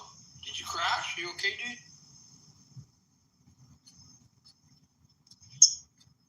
Man, remember that movie Final Destination? Ugh. That movie was so freaky, the first one, where all those logs came shooting at that driver. Man, fuck that. I just watched the 5th one. It was visually quite stunning. I have to give it that. Ooh, that's cool. I haven't seen it yet. I really want to see it though. So I've seen them all. It was really, I mean, it's a Final Destination. Mhm. You know what you're going in for, right? But if you accept that, then it was a great movie. Are you talking about the newest one? The one that Yes. Yeah. with I don't want to give too much away. They bring down the whatever the rotating tower in Seattle in like the That's it. Oh god, yeah, that is absolutely amazing. yeah, that is really well shot. Oh, incredible. Like I said, Yeah, if the glass that's- log. except that you're going into a final, you know what you're getting with the Final Destination movie, and if you're okay with that, you'll have a great time. I think the best scene from the Final Destination. Do you know what? I haven't seen the third one. They get worse. Yeah, they get worse in my opinion. The best one is always the first one. You know, Have you ever seen Legion? Yes, I want to say I have seen that. The old lady goes into the diner and is like, Oh yes, your yes. baby's gonna burn, and then she lights up on the ceiling, and I'm like, oh god, here we go. You know, I watched From Dusk Till Dawn, and that movie kind of creeped me out a little bit with the I think it was Salma Hayek. Yeah. I love it. And it's a Quentin Tarantino movie, I believe. It's 2 movies packed into 1 movie, right? Because the first movie is like this teenage coming of age movie, which is like really fun and interesting. And then the second movie is this vampire movie, like out of nowhere. It's just great. It is good. It is really fucking good. And Salma Hayek looked amazing in that movie. God, she looked great. But yeah, the vampires are kind of freaky though in the bar. I'm not even gonna lie. Like that was pretty. Like nothing freakier than biker vampires, especially Mexican biker vampires. Like creepy. What is your favorite Tarantino film? Oh, that would have to be the one about the fast car, the race car. I forgot what it's called. My mind just went blank. Death Proof. Yeah, Reservoir Dogs. I do like Reservoir Dogs, but I think my favorite is Kill Bill. Mine too, Miss Enigma. Love Kill Bill. Lucy Liu's my favorite. You don't have a destiny. 4 Rooms. Wasn't that another Quentin Tarantino one? 4 Rooms? Yeah, that was like 4 different directors. He did that one scene with Tim Roth cutting his pinky off. But Reservoir Dogs is badass as well, yeah. Pulp Fiction, though, fuck, man, that's a... How can nobody bring up Pulp Fiction yet? Yeah, Pulp Fiction is good. I do like that. What's cool about that movie is a trans person in that movie too, Alexis Arquette, and it was before they were, or I think they were in the beginning of their transition. But Alexis Arquette, Pulp Fiction? Yeah, Pulp Fiction. Mm-hmm. Guys, I'm looking for What the fuck? I just heard about Claire Byrne, the Taiwanese series. Is that true or not? Claire Burns? No, Claire Byrne. Claire Bell. Clara Bell. Yeah. Oh, a series about Clara Bell? Yeah. Claire Bell. Yeah. I don't know either. I've got it wasn't from my agency. I've got a picture of the Care Bears in my head. I don't know why. Even though I didn't have pictures, but how old was she?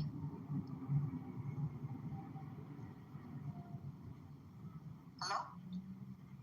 Yeah, what you said? Yeah, I was just wondering how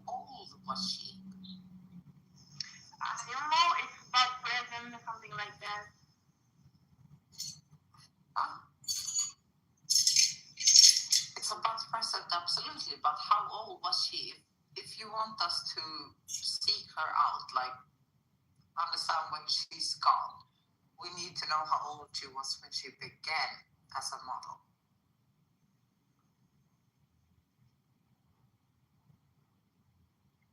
If you look at my profile picture, that's Alexis Arquette in Pulp Fiction. They were the meth cook, I believe, in that apartment complex.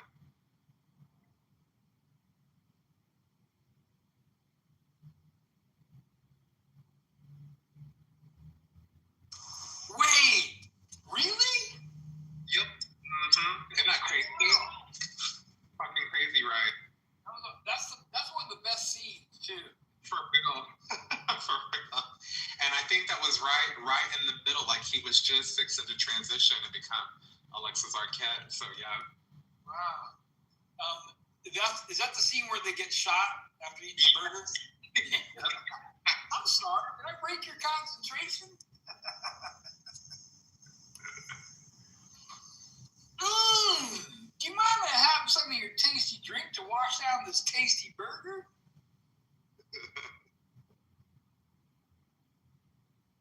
It's only American people having tasty burgers, tasty drinks.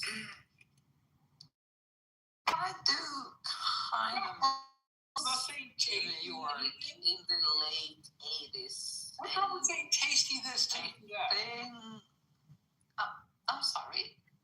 What's wrong with saying tasty before like a burger or a drink? Yeah. Nothing.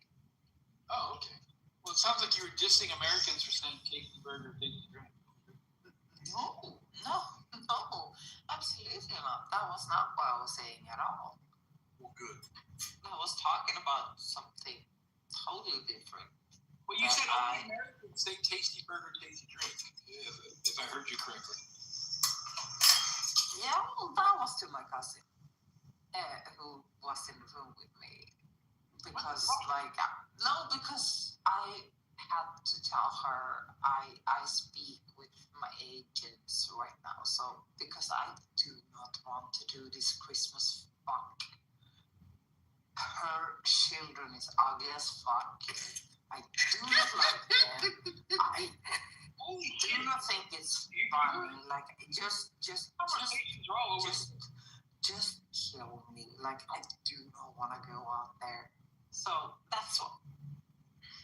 You went from tasty burger, tasty drink to talking to your agents. Yeah, tasty. Everything is tasty in America, right? Tasty, very, very tasty. Everything in America is tasty and bigger. So there's that. Alexis Arquette, are they related to Patricia and David? I need to know if the dick is tasty or not. Like, I need to know for some real bitches. So Patricia Arquette's brother is now a trans female. Yeah, Alexis Arquette passed away though a few years ago at the age of 47. Yeah. I mean, not Patricia Arquette, Alexis Arquette. Sorry. Alexis Arquette. No, I don't want to hear you sucking off your cat. Like, that is something I do not want to hear. Well, we don't like you. You're interrupting a conversation that makes sense. I'm sorry. What do you mean sucking off a cat? What made you think of that? I would want to know about our cat. She died at what age? 7. I always take the worst scenario to not be disappointed. So that is my worst scenario. But I'm sorry. I appreciate people with ADD, by all means. But you must control yourself a little bit when two people are dialoguing, that one person wants to know some information. It's crucial not to fucking interrupt, you drunk bitch. So, Barbie, what age did she die at? 47. Oh, shit, that sucks. It says here that David Arquette tried to contact Alexis Arquette through a medium. Yeah, he did. Oh, that's pretty weird, isn't it? David and Patricia, like the Arquette family took it really hard when Alexis died, very hard. Like they were doing anything they could to still like feel their sibling. You know what I mean? Like people grieve differently, you know, so that was just their way of What was the cause of her death? I think she had some type of cancer or some type of something. I don't know. Not really too sure on that. But yeah, it was a few years ago. She was on that Celebrity House where all those celebrities on VH1 got together, lived together. She was as Alexis Arquette in China, the wrestler. They were together and they were real friends. Yeah, but yeah, poor Alexis Arquette. She got a lot of flack and was bullied a lot whenever she first started coming out. And you know, she's definitely a trans person who definitely needs to be remembered because she came out in the 90s or in the early 2000s when that wasn't really a conversation, being trans on TV. So, and they were harsh. They were mean to her very badly. So, yeah. They really were. They absolutely really were. Because you can read her testimony and you can also read an interview with her in I think it was 23. But anyway, it doesn't matter. I just wanted to wish you Merry Christmas, and I'm sorry if I was interrupting anything for you. That was not my intent, so I wish you all the best. No, it's all good, Edie. You're good. Merry Christmas. You're good, Edie. Merry Christmas. We wish you a Merry Christmas. We wish you a Merry Christmas and a Happy New Year. Oh, you gotta finish. Christian. Yeah. Oh, he left. Bye, Christian. Oh, there he is. He's back. Merry Christmas, Christian. Why are you in the audience, bro? You're on live. Back. Come and talk to us. Come talk to us, Christian. Come tell us what new Hot Wheel you're getting for Christmas. No, I'm just kidding. All love, Christian. Oh. Is that the woman who is... Paul, is that the woman from the Addams Family who plays the granny? What? I think it is. Yeah, on Paul's Gift. Yeah. Is it? I think so. Yeah, Yeah, she was in Unbreakable Kimmy Schmidt. That's Monica's girlfriend in the Taxi. Here's the real debate here. Is the first Addams Family or Family Values? Which was better? Family Values was better to me. I don't think I saw the Family Values. I did only saw the first one. Oh my God, you've got to see them both. You got to see the second one. The second one's the best, in my opinion. It's where they went to camp in the second one. Yeah, I love Angelica Houston as Morticia, but I've got to be honest, Catherine Zeta-Jones is she's pretty good. Pretty good. Pretty damn good. Yeah, I have to say the same as well. Smoking hot too. Yeah, she is. She's very beautiful. Michael Douglas is very, very lucky man. I remember watching her in a UK TV series called, what was it called? The Larkins. With David Jason. What was the program called? You know, I think I know what you're talking about. Oh my goodness, I'm going to have to Google that. I've literally had a brain fart. Do you remember that movie Original Sin with Antonio Banderas and Angelina Jolie? The Darling Buds of May. Sorry. Oh, yes. I think I've heard of that. No, I was just saying, have y'all seen Original Sin with Antonio Banderas and Angelina Jolie? That's a really intense film. Lots of sex, I'll tell you that. Lots and lots and lots of sex. And it's between Antonio Banderas and Angelina Jolie. You see her kind of naked throughout that movie quite a bit. You see a lot of Antonio Banderas, but yeah, that movie is intense. I'll just say that. It's filth. Is this still because of the gratuitous sex scenes? It's okay. It's good to be filthy on occasion. It's filth, Miss Enigma.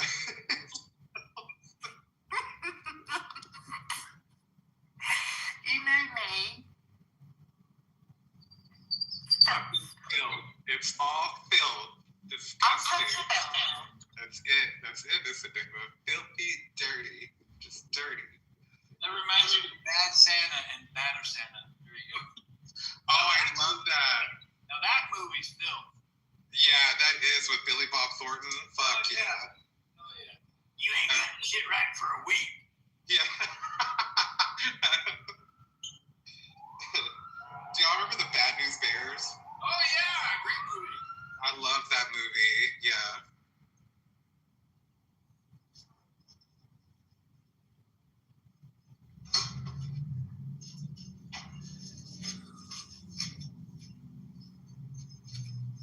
You know who Roivas kind of reminds me of? He reminds me of that dude, that Jennifer. It was Jennifer Aniston and Mark Wahlberg. What was that movie called? Rockstar. Oh, come on. That's who Roivas reminds me of Mark Wahlberg in that movie. You remind me of Mark Wahlberg in that movie? Not Mark Wahlberg per se, but the character trying to be a rock star. It was so bad. Trying to. Sorry, or is a rock star. I did watch a video of that real band, and the lead singer was the actual voice for Mark Wahlberg in that movie. Oh, that's awesome. Hell yeah. I actually really like that movie. I can sing that powerfully anytime, any day. Yes, I can. JCC. No, it's shocking. Trust me. The only time you were high is when you smoke weed. I wouldn't be playing with the people I do if I didn't have chops. I'm not saying you don't have chops, but you can hit that high note like this. Yeah, I can sing a D5. I don't even know what that is. Well, look it up.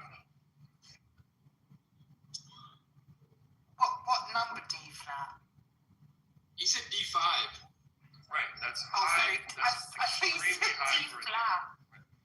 No, D and the number 5. D5, okay. So you're quite bassy then. Look up what that is and other people doing it, and you'll see what I mean. Oh, It's like It's very high. it sounds like to me, that type of tone sounds like a very typical man rock scream. Like a lot of rockers, like in hair bands, have used that type of yell or that type of pitch. It's a technique. Mm-hmm. It's hard to explain how to do it. I figured it out a long time ago.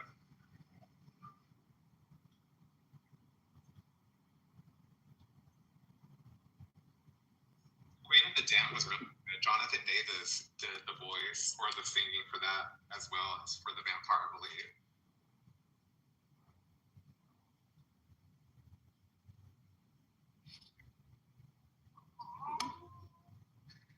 I'm aching.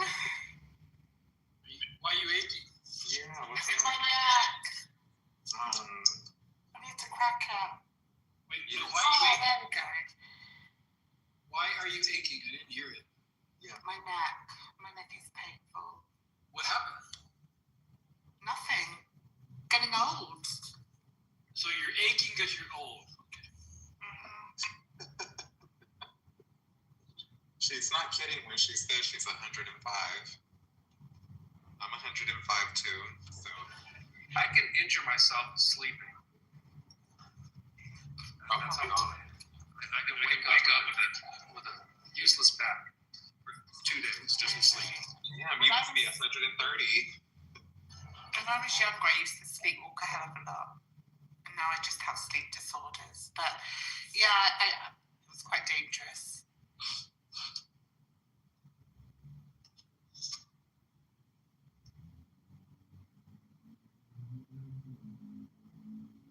When I was pregnant, I had this overwhelming urge to just go and eat mud. Does that make me weird? No, I read that that's a real thing, and the reason why women crave that, it's some type of iron or some type of nutrient in the dirt, and now they sell that. You can actually buy that nutrient. Really? Yeah, that's what I was reading about that there's a lot of women that are pregnant and crave dirt, and people have Raw even potatoes. That was another Raw word. Crave. Ooh, Raw potatoes. Like just like wow. It just wants to bite into a raw potato, like with the skin on and everything. You liked earthy taste. You like that earthy tasting taste. Tasty taste. Tasty, tasty. And then there's that damn American word, tasty, like E said. Why is it in America everything's tasty? Tasty, tasty. Like this ad.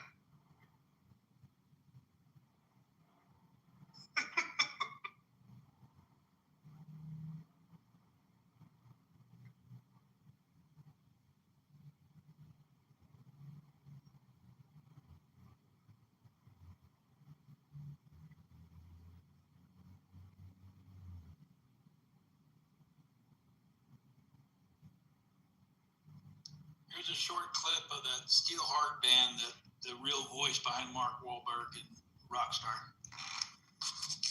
The dude can fucking sing. Who's that? The singer for Steelheart. Oh, that? Yeah, how about that man? That's pretty great. Yeah, he's a Russian guy. Yeah, I can't get anywhere near that guy. That guy's. That's the dude who hits the high. Isn't it that song? He does that song Stand Up and Shout, right? No. Steelheart is the We All Die Young song, the one that made, Mark Wahlberg, famous. Yes, that's right. If it's that singer, that guy's not good about it. Yeah, he can fucking belt it out. He reminds me of Bruce Dickinson, who can hit the hive. Bruce Dickinson's like an opera rock singer. He's fucking bad. But still hard gets higher than Bruce. Anytime. Oh, yeah.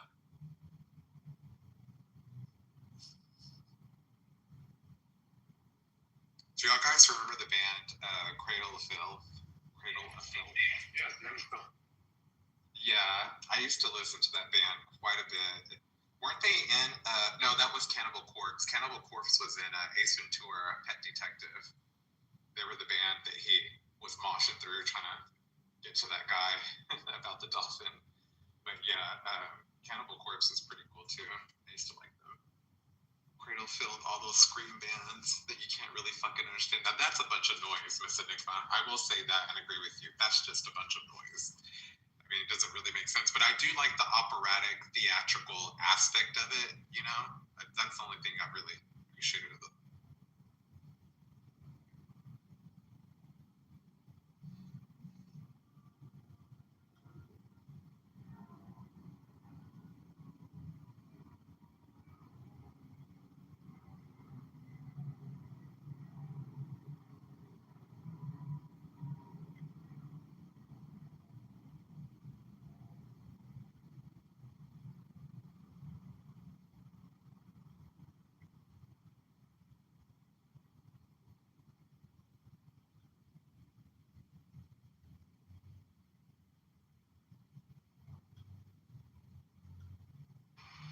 I'll be back, guys. Hello, yes. This is blaspheme room. Yes, we're blasphemers. Yeah. Yes, so I have been praying earlier this morning for all of the Christians and their this I don't know what they call it, Savior Day or something like this, but yes, fallacious, right?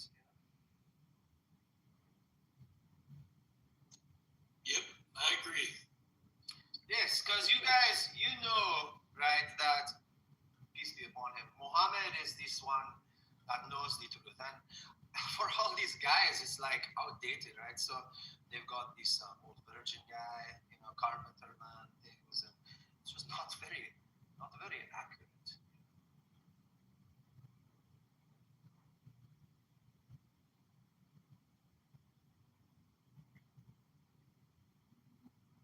Actually, you know what it is? I think quantum gods are more realistic. I think they're just. You're just a hateful heretic. Yeah, I'm just a snarky hater. A Heretic, that's another good movie. Really good movie.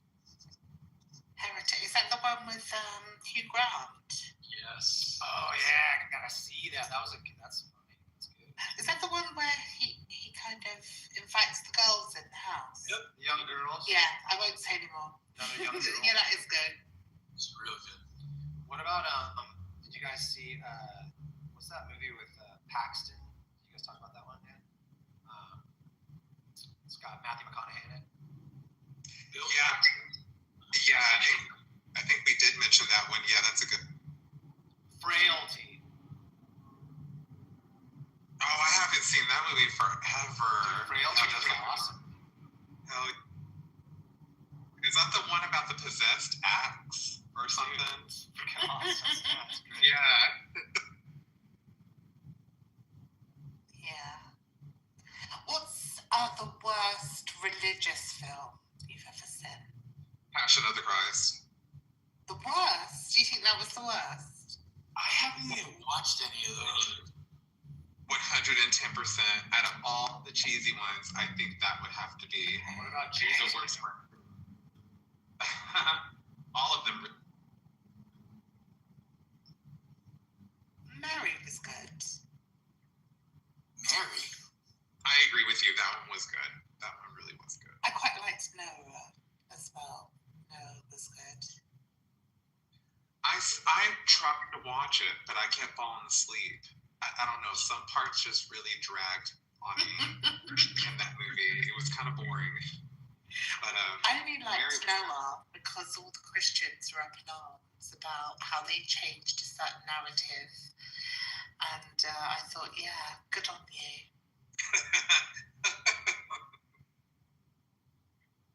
They're so angry. I know. I mean, for goodness sake, things like Harry Potter, they get their knickers in a twist, don't they? It's like, my children are not reading about wizards or witches, yet, you know, they take them trick-or-treating every Halloween. It's like crazy to me. Yeah, and then on Sunday they read about genocide and blood magic. Yeah, and eternal torture. Oh God, Toast is here. That's Please, the one someone big say- enigma. Are you guys, if you think about it, like these theists, I have a hard time with them because I'll get them to the point of just going, hey, all things considered, your God wants me to have the best outcomes in life, right? Because that's the whole thing. It's like, for his glory, he seeks the best outcomes, the best, whatever that is to him. And they have to say yes, right? And then you go, and part of that includes eternal suffering for some people. That just sounds like a strange setup for God. And they never seems like they just don't even think about it too deeply. Like, yeah, shit, why would hell be real, or eternal conscious torment, or separation from God, right? Because if you think about it, oh, you know, I don't really know if I believe in ECT, or ETC, but you know, it could be separation from God. It's like, well, what could be worse, right? So it's still a hell you're describing, and they're okay with that shit. It's weird. No, I agree. And you know what else is really funny around Christmas time? They always have the nativity scene, and there's always snow with it. Like, when did it snow in Bethlehem? You know, especially around that time. With when did it ever snow? So I just never understood why there's so many nativity scene. First and foremost, it was fucking springtime when that dude was born. Right. Exactly. Like they make it so sad for what? It's like it wasn't cold. Like, come on. They gotta twist it and lie to fit the holiday that's been celebrated already since the beginning of understanding of the shortest day and the longest night celebration, winter solstice. It's like they gotta jump on the tails of those already setting something in stone that a lot of people love to do. They want to fucking steal it because no one's gonna fucking fall for their bullshit. You know, Jesus was born in a manger story bullshit. And fucking yeah. Exactly. Hey Toast, how are you? Merry Christmas. Are you having a good Christmas Eve? Did you get everything you wanted from your parents? Welcome back, Roybus. Hey Roybus, I listened to D5 note on the piano. That's pretty high, but I think it's within your range. I think you can hit that. I can hear Roybus' voice, totally. Yeah, just I've done it on recording. Don't do it now because your microphone sucks. I've been drinking too much again. I lost so much. don't drink and drive. Well, I'm not drunk right now. I'm saying like lately, this past few weeks, hitting the sauce too hard. Be very careful. I've got margaritas in the fridge. Yeah, it's the Enigma. Let's have a drink. Oh my god, I completely forgot about that. Let's have a little drink. I'm about to have a glass of Chardonnay that I've been saving. So I'm sipping on a Pacifico, smoking some Girl Scouts. Yum. Who are you talking about? Yeah, the beer? Yeah, salt and lime, man. Dressed. Always dress my Mexican beer. Delicious. And I only lick naked ladies. I don't drink naked ladies. I got salt on my margaritas, baby.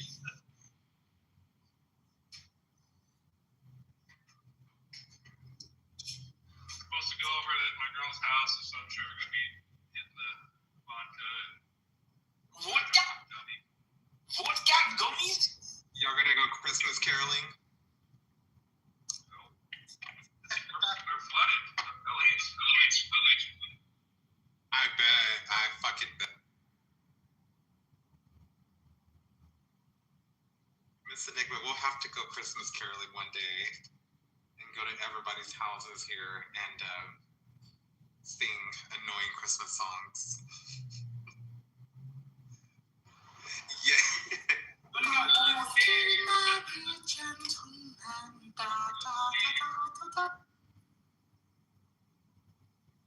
Sorry.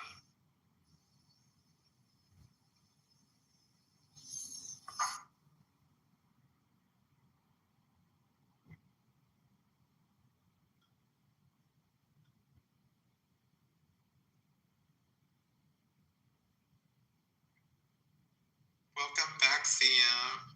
Merry Christmas, Happy Hanukkah. And hey T, welcome back. And welcome back E. I guess everyone's bored and we're all just sitting here enjoying each other's company. It's really difficult to Hello. be theists in a sincere manner. Like CMO was just in there, and I was like trying to get real with some people, and they refuse to be real. It's the weirdest fucking shit, man. They deny science. They just don't know what terms mean. They act like they haven't had these conversations before. It's fucking crazy. You say germs? Are you talking about that talking ape guy? Terms, just terms in general. Like it's just a theory. Like what the fuck, dude? Are you new? Oh, I know exactly who would have said that. I was like, fuck my junior high school education. I don't get it. Yeah. Was it Taz? Yeah, it was Taz. Yeah, I thought it would be. There's a tendency to not want to Yeah, believe the status quo or what the government tells you. Sure, I understand. Yeah, I say they're listening to Taz. Oh my god. I don't think this dude actually I don't think he went to high school. It's that bad.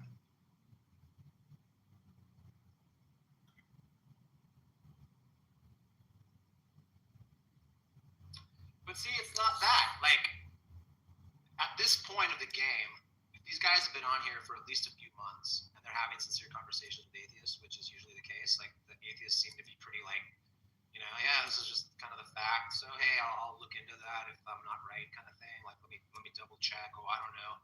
Right? Very simple, neutral, if you will. They act like they've never heard this shit. They act like they haven't been spoken to already. They act like they haven't been educated. It's fucking bullshit.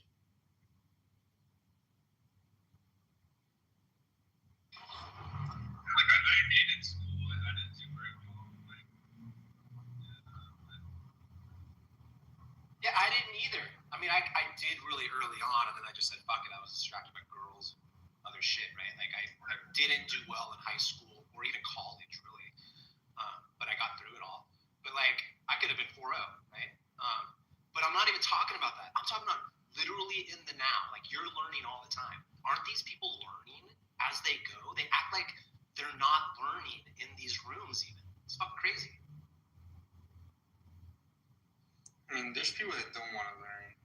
Like they only want to learn what they kind of want to learn, which is there's the practicing the truth and righteousness of the atheistic, naturalistic reality in which we all live in.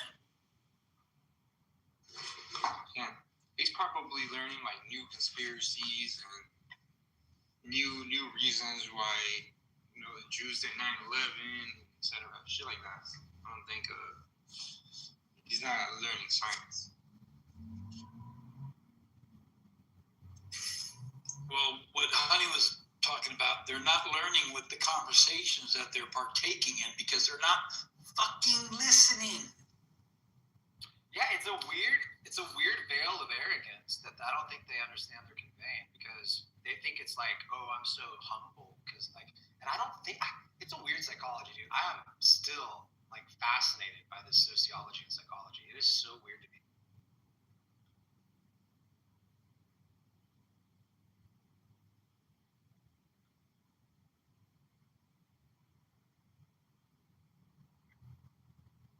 Sorry, I'm just watching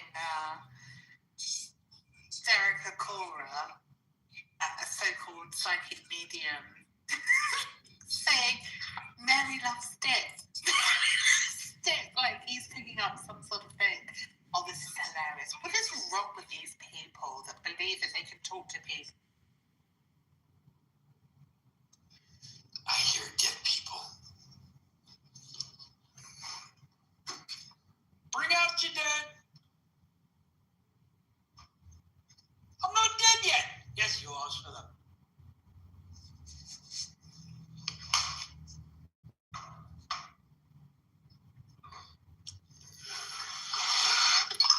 So I was in a room the other day with Tav and that, and they were talking about death and when death is, possible. And they literally think that when your heart stops pumping blood, that is death. When you go to cardiac arrest, and then you come back from that. And it's quite frustrating, really, because the brain hasn't died. So it's when the blood is pumping around, it's still oxygenated and it's still going to work, obviously. But trying to tell somebody who has no knowledge of basic anatomy, you're kind of hitting your head against the brick wall.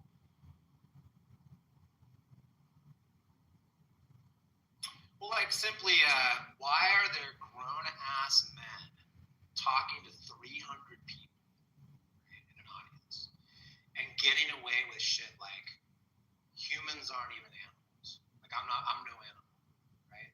And that's like, that's allowed, like, like the fact that happens, and then you just ask them directly, hey, are you an animal? And they say no. And you go, well, okay, you don't think you're a hominid, right? Do you think you're an ape? No, of course they're not an ape. Do you think you're a mammal? And then if you ask them if they're a mammal, and it turns into some kind of like deep conversation and stuff, something's wrong, right?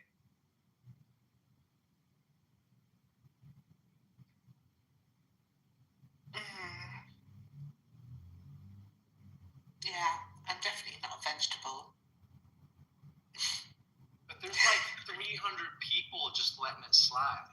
And then either one of them would argue for the same position if you got them cornered. They'd be like, yeah, man. It's like, fucking, what's going on?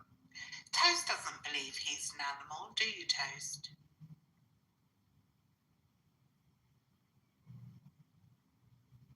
Does Toast just not know what an animal is? He don't speak anymore on panel. He just sits here and messages in the comment section now. That's all he does. Do you think that's because he's been debunked so many times, he's kind of embarrassed to open his mouth? Yeah, I don't think that. I don't either, but, I'm trying to use reverse psychology to get him to talk. Is that a gelfling?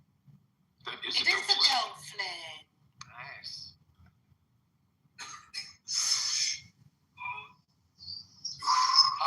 JCC. Oh, JCC. You sound like me in the background, coughing up loads of mucus and whatnot. No one is baiting you, Toast. Having a conversation isn't baiting you, Toast. You can at least conversate on the panel that you're sitting up your Toast, come and talk to us. Do you think you're an animal? Come on now. Oh, don't run away. Yeah. Fucking idiot. All right, we turn the heat up now. We want to play with some theists that we're doing. I think we should. It's dying to death. I mean, Honey's here for fuck's sake. If you want Honey to stay, we need to, dial up the I'll invite all the theists on my shit. Let's see if they show up. That's funny. Hey, I'm fine psychoanalyzing theists in their absence as well. I know you are, but there's nothing like having the real thing, is there? And just so you know, I'm fine listening to you guys talk about whatever you want to, and I'll just learn or I'll leave. That's how I roll. No, I don't want you to leave. That's why I'm saying it. Yeah, don't leave. You know we're all We can talk about diet science if you wish, right? We can talk about cats. Diet science. You know we're all hungry up here for a theist. Totally. That's why we're here, I think. I think that's the thing. It's like they're all here for the same reason we are. And it's just different, like, domains of it or something. Yeah, all the theists that I can invite are offline. Okay, it's down to me then. Here we go. Let's have a look. Who have I got? Mr. Dickbud, do your thing. You always get the I am invited. Come on, you heathens. Ping in your God-believing followers. I've invited Kalichi. Oh, no. Yeah, I know. You wanted believers? Come on. I invited Tia, Tina, and Nauticus. Oh, Tia Tina won't come here. No, not T.A. Tina. I want T.A. Day to come in here. Earlier, I hopped into a room because I thought he was up there. Won't come in here either. Yeah, I thought he was up there with Honey, and Honey had already left. And he was all, oh, look, Barbie, the Transformer, fucking Transformer. And then started talking shit to me in the comments. And I said, oh, look at you, still a house slave. And then I just left. Yeah, he didn't like that. Have you heard Tina talk to me yet, Honey? Is she talking to you now? Why? Oh, no. She gets so angry when she talks to you because she says that she's a prophetess and that she knows what the Bible means and she can talk to God and all of this bullshit. So I'm like, oh, okay, so you read the Bible? And she's like, yes, of course I do. I read the Bible. And I said, okay. What's your best part? And she doesn't know what her best part is, but it's the whole of the New Testament. All she wants to read is the New Testament.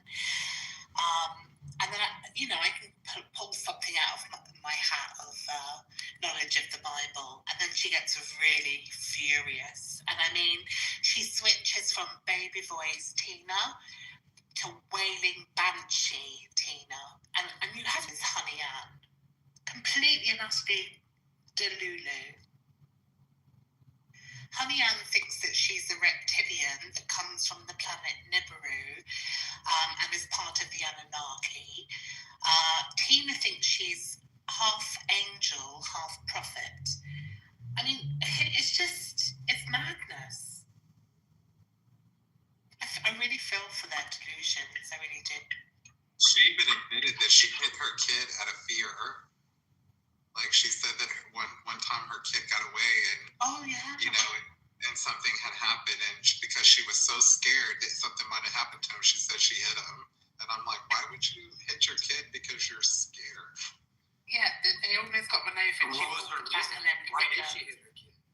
Because they went to step out in the road and she pulled them back and thought they were going to get run over. So she hit the child. After? Yeah, because she said because she got so scared and worried, it scared her, so she spanked him to let him know not to do that. And it's like, why would you hit the like what?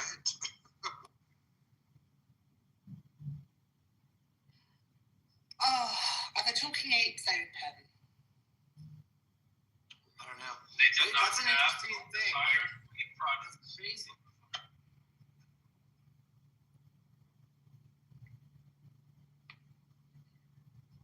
Well, what do you call it? Honey Ann is a bully of mine from another app. She used to make little remark daggers at me for no reason, but then claims that she's a victim and that me and Miss Enigma are bullies. It's like she was in a room earlier with me, and she just started talking and interrupting. Her audio was off. She was just saying stupid shit. She was new, and she just like started talking. And I was just like, who the fuck? I was just like talking shit to her right away. Like, who the fuck is being so rude? Just butting in like that. Her audio sucks. Like, I was just ripping her because that's how she was. She just came in all like, babbling and bumbling. I'm like, what the fuck? That's what she does. That's Honey Ann. Yep. And I'm just glad there's not another lady on here by the name of Scorpion Queen. She was another really foul, nasty Christian who believed that, all gay people are going to burn in hell. And she pretty much laughed at that and then said, don't take it up with me, take it up with God. I'm just the messenger. I'm just somebody that's just warning y'all. So Scorpion Queen, Honey Ann, Tina, yeah, they're all religious and nut jobs in my opinion.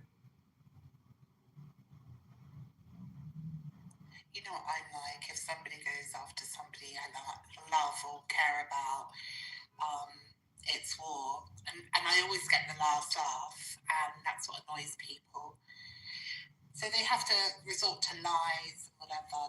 They even lied and said that I was banned from stereo, even though me and Danielle still go back there on occasion just to see how dead it is. But yeah, it's crazy. Utter madness. Yeah, they won't come in here. I wish Tina would come in here. I would love to have a conversation with fucking Tina.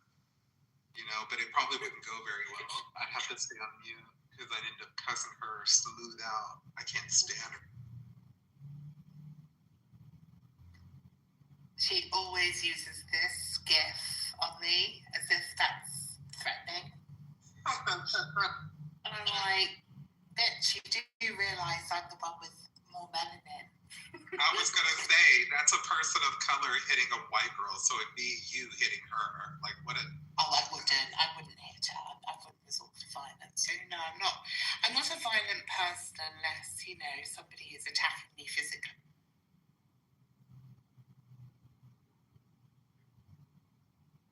In the words of Tupac, I'm not a killer, but don't push me.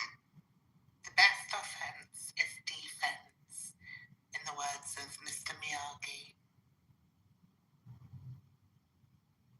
Boards do hit back, Bruce Lee. Well, boards don't hit back, Bruce Lee. That's what he's. I'm smashing garlic. You said that. I was like, no, he said boards don't hit back. Blonde.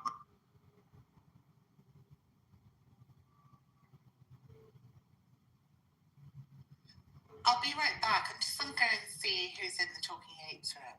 Because if they're in there, I might go and antagonize them a bit. Okay, I'll be right here.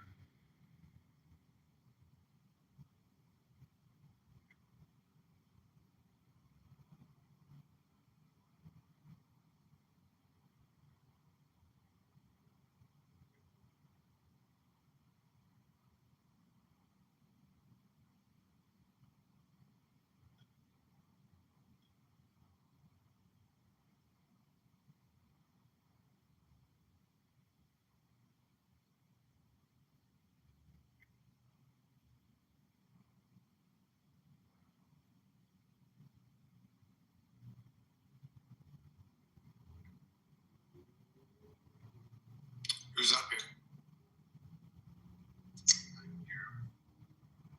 I'm here. I'm just slicing some garlic. I'm about to make some ground beef. Spice it up. Ground beef for what? Nachos. Either nachos or soft tacos. Okay, good. I'm probably gonna. I don't know what to do with my. I'm running my chicken. I don't know what I'm gonna do exactly. Maybe just make like the fucking, I don't know, fajitas or something. We'll see. That sounds good too. Hell yeah, y'all are thinking Mexican food. But like, I live in Southern California. It's pretty much all I eat Mexican food. And Right. Yeah, I go Mexican food, Italian food, back and forth. It's fucking awesome. And not to mention all the good Asian food, sushi and fucking pho. Hell yeah. I had pho a few nights ago. I usually get the deep fried, the Vietnamese egg rolls that you wrap in like those leaves and you put the fish sauce pickle. Yeah. Well, spring rolls are the soft ones, but they have the Vietnamese egg rolls are different than Chinese ones. Yeah. They're really good though. I get the combination pho with like tripe and the brisket and all the shit. Shrimp, chicken.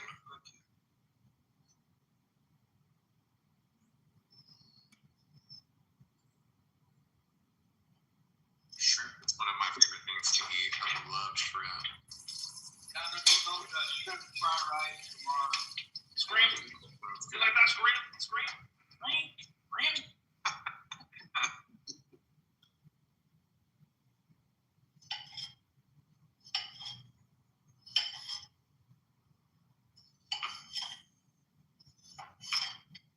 I'm rolling a ho joint.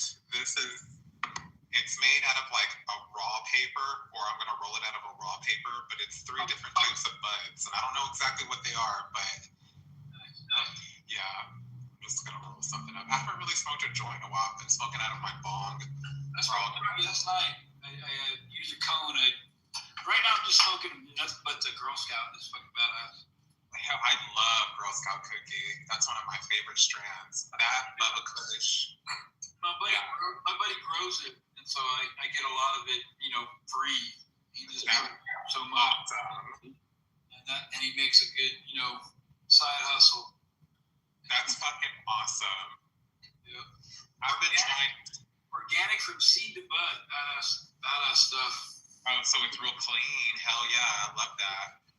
I've been wanting to make some weed butter for a while now. I want to say it's up to 25. Is it 23 or 25% THC? Ooh, that's pretty good. Hell yeah. I'd smoke half of that. It'd be good, honestly. And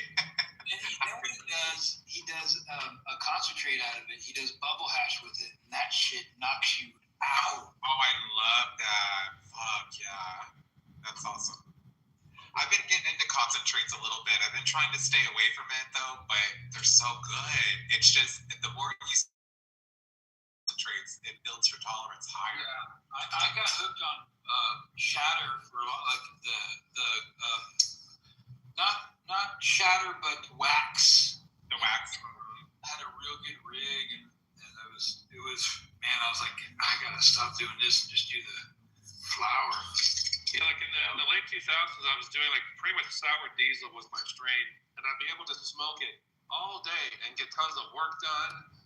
It gave me energy. I could focus, it was like this miracle fucking strain. But I don't know if the shit they call sour diesel is the same thing. No, I don't know. I think a lot of it is stronger now that they say, like even Girl Scout cookie, like at one time what was a pretty chillax strand is fucking strong now. Like it's really fucking strong. I had some Blue Dream not too long ago that was really potent out of the ball. Blue Dream will knock your shit out. Yeah, that was pretty good. I was like, ooh, man. If I have strong shit, like usually I'm like 2 puffs and I'm good. If it's like a really strong like this crazy thing, I'm just like, I'll just take a couple little puffs. Yeah, I don't try that.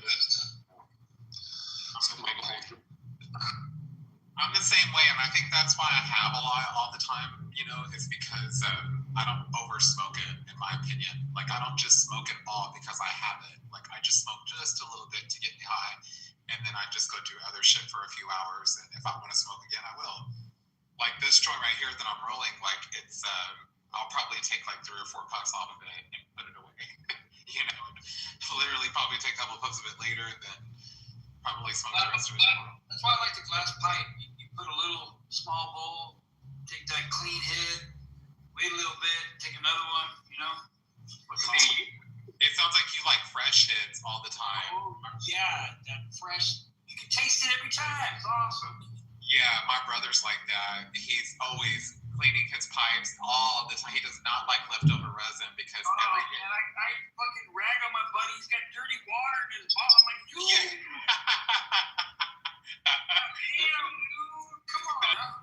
That's right, and he loves that. So I get it.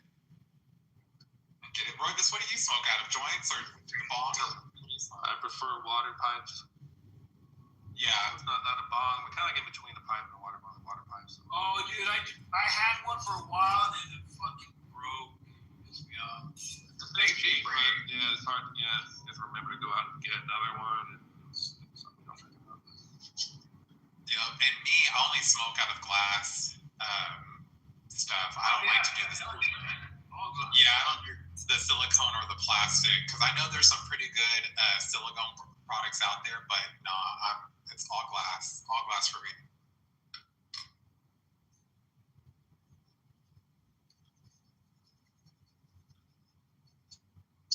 But I don't do blunts. That's one thing I don't do. I hate blunts. I used to smoke blunts all the time. And for me now, it's a waste of weed and it hurts my throat, the cigar paper. You gotta do it with the less of the cigar, right? So it'll be a little better. Yeah, and what is it? Those weed leaf papers? Yeah, they have. I think they have a cone too. Yeah. Oh, that's cool. See, I didn't know that. That's cool. I probably would do that, but yeah, the traditional cigar paper. Right. Yeah, no, fuck that. Hell no. Well, I've had some really good blunts that were just thinly, tobacco, the cigar. So it was more weed and it was really good. Yeah, that's pretty good. And I know like in Germany and like Amsterdam and shit, like they put tobacco with their weed. I don't see how people can do that. People in Canada like that too. And so does my buddy's son. He's a pro skater from Cali. But he started doing that in Cali. I mean, enough. When you roll it with it, that's called a spliff. Where you roll split. Yeah. Yeah, and I've smoked one before. I even did a Primo once whenever I was younger, and I didn't really like that either. It just numbed my mouth and just kind of like, it made me feel up, but not. And then my friend was like, "You do know you just smoke crack?" And I was like, "No, I smoked a Primo." She was like, "Bitch, what do you think was in it?" And I'm like, "Is it crack? I thought they just laced it with coke." And she was like, "Well, when you smoke coke, that's crack." And I'm like, "Bitch." So I don't know what that was, but yeah, they sprinkled coke in it and with weed, and they called it a Primo. Oh. Yeah, and it fucked my world up, but it made my mouth really numb. And I only did it because this guy just, I was so stupid when I was younger. I was one of those people that tried everything. It was so stupid. I was like, yeah, sure, I'll try it. Let's make sure. Head turn around and see spirits. Sure, I'll take it. Fuck it. But I've been really fortunate enough that most of my trips have always made me sleepy. Like I do that shit. Like I'll get really high and I'm gone. I'm done. So down for the count. I'm down. Yo, no movie, no nothing. No. I'm kind of like Roybus. Like Roybus said, he said that he smoked that concentrated joint and it made him pass out. Hell yeah. She was like, "Royce, do you want to go to the bedroom?" I'm like, "Oh." They fuck you up, man. They make you get into that zombie state, and before you know it, you're just sinking and you're done. But I like that feeling. That feeling is awesome. Because I don't really sleep right unless I get really high. Then I can get knocked out. And I know that sounds really bad, but I just have really bad sleep problems. Even before I really started smoking bud, sleep for me has always been really hard. So, what's up, JR? What's up? Merry Christmas. What are you doing? Just chilling in the cut. I know that's chilling in the cut. You got that ganja going? You already know I'm about to smoke right now.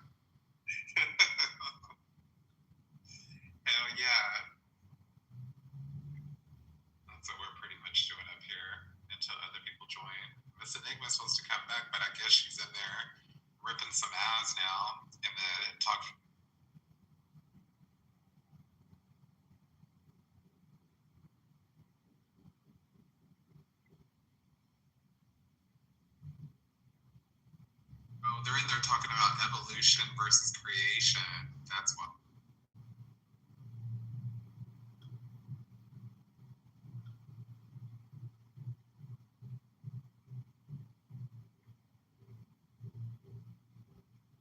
I don't know, to think that a God just sat there and was like, you know what, I'm going to use this sand to create humans and use this bone to create this other type of human. Like, I don't know, that's just weird.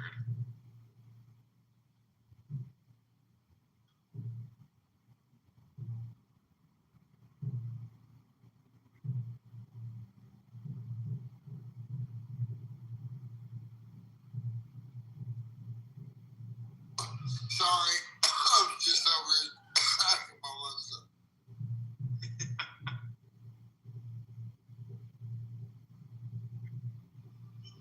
But I guess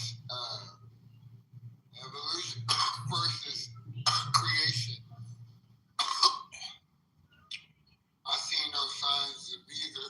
I mean, of course, I see microevolution all around me, but evolution as we evolve from apes and all that good stuff, I don't see it. Nor do I see any effects of, the creation. Well, the Bible says this. Can't really. I mean, there's a lot of contradictions in the Bible, so how can I believe that too? So I don't know. I agree.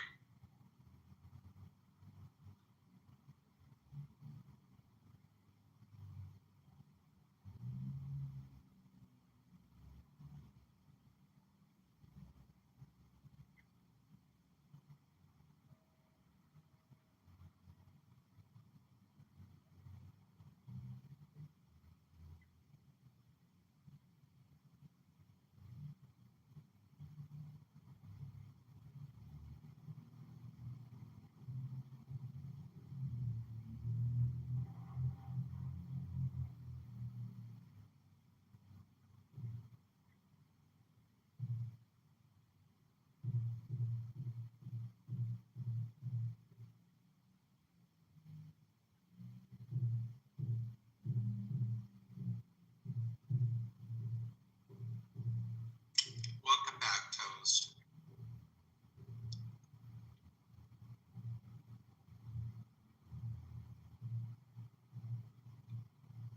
You can't even say hi. Oh.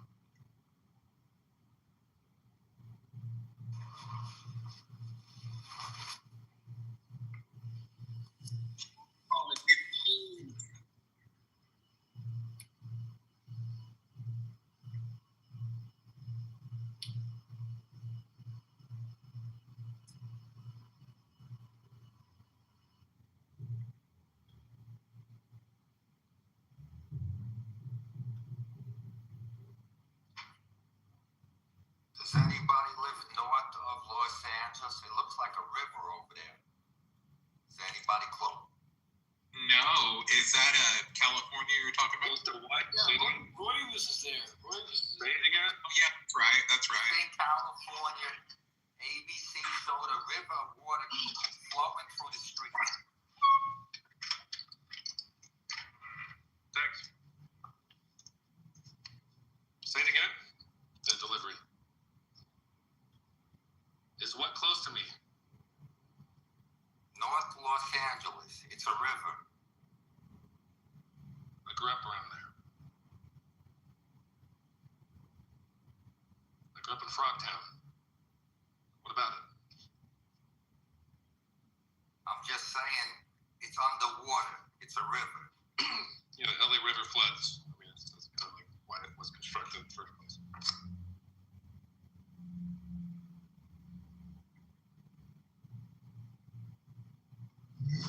There's emergency flood warnings all over my area. I live near Balboa Park. That floods every fucking time. It's just cyclical. We're used to it.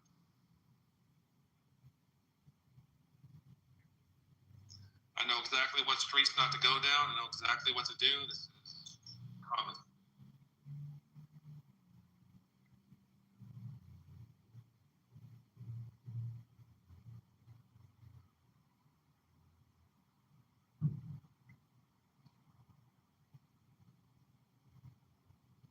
You know why they call it Frog Town? Why? Well, during the 60s, there was a frog infestation that happened because of the LA River, and they covered the streets where you couldn't drive without running over thousands of frogs. And when I was a kid, it wasn't that bad, but they were more toads than frogs. But they were everywhere, especially when it rained on the sidewalks, just toads everywhere. I didn't know that. Yeah, we had mounted police too. We had police officers on horses all the time. I thought that was normal. That's crazy. Poor toads. Yeah. I've actually, when I was a little kid, I actually waded in the LA River. Can you imagine the toxic waste that probably touched? I was gonna say that river's fucking filthy. I heard. Oh, I've been in it, yeah. Like it's probably one of them that you've been in that water. I heard as well. I just heard something amazing. There's a lady that killed two ex-husbands on the same day, and it's coming up. I could tell you more about it, but that's amazing. On the same day, 2 exes. That's efficient.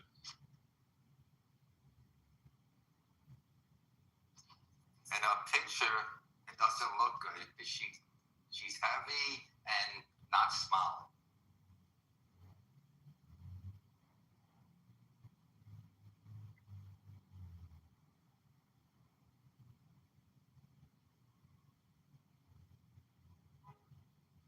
Oh, she's Caucasian too.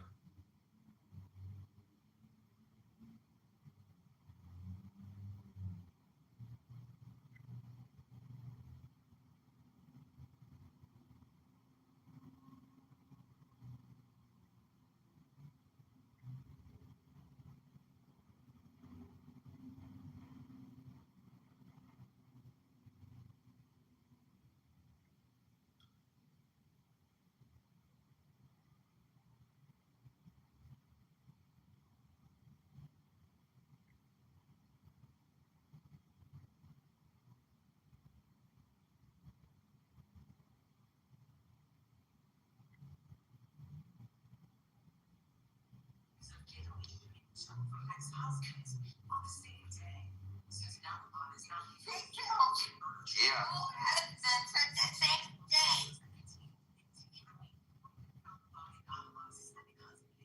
Oh, is that your mom? Correct. Oh.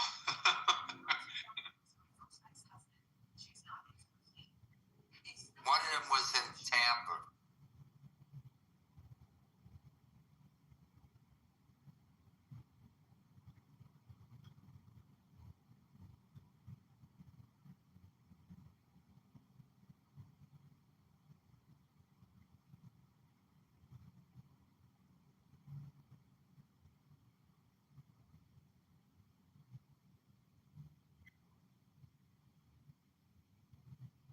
Anybody get a lottery ticket?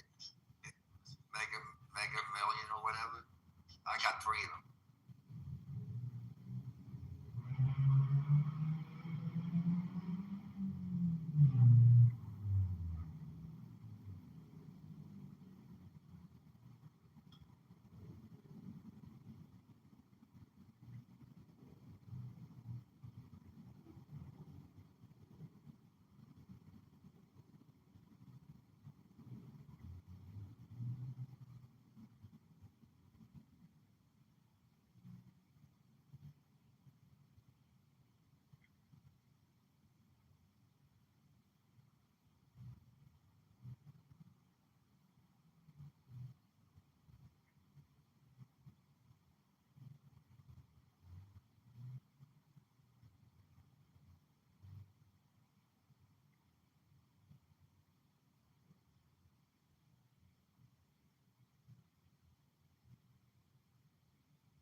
Seems like Jeremy wants other people to go to his room.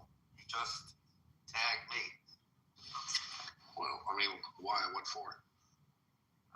I don't know. I didn't see what it was, but my name came up. Well, his name came up.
You're a pedophile. If you were a faggot and you were taking.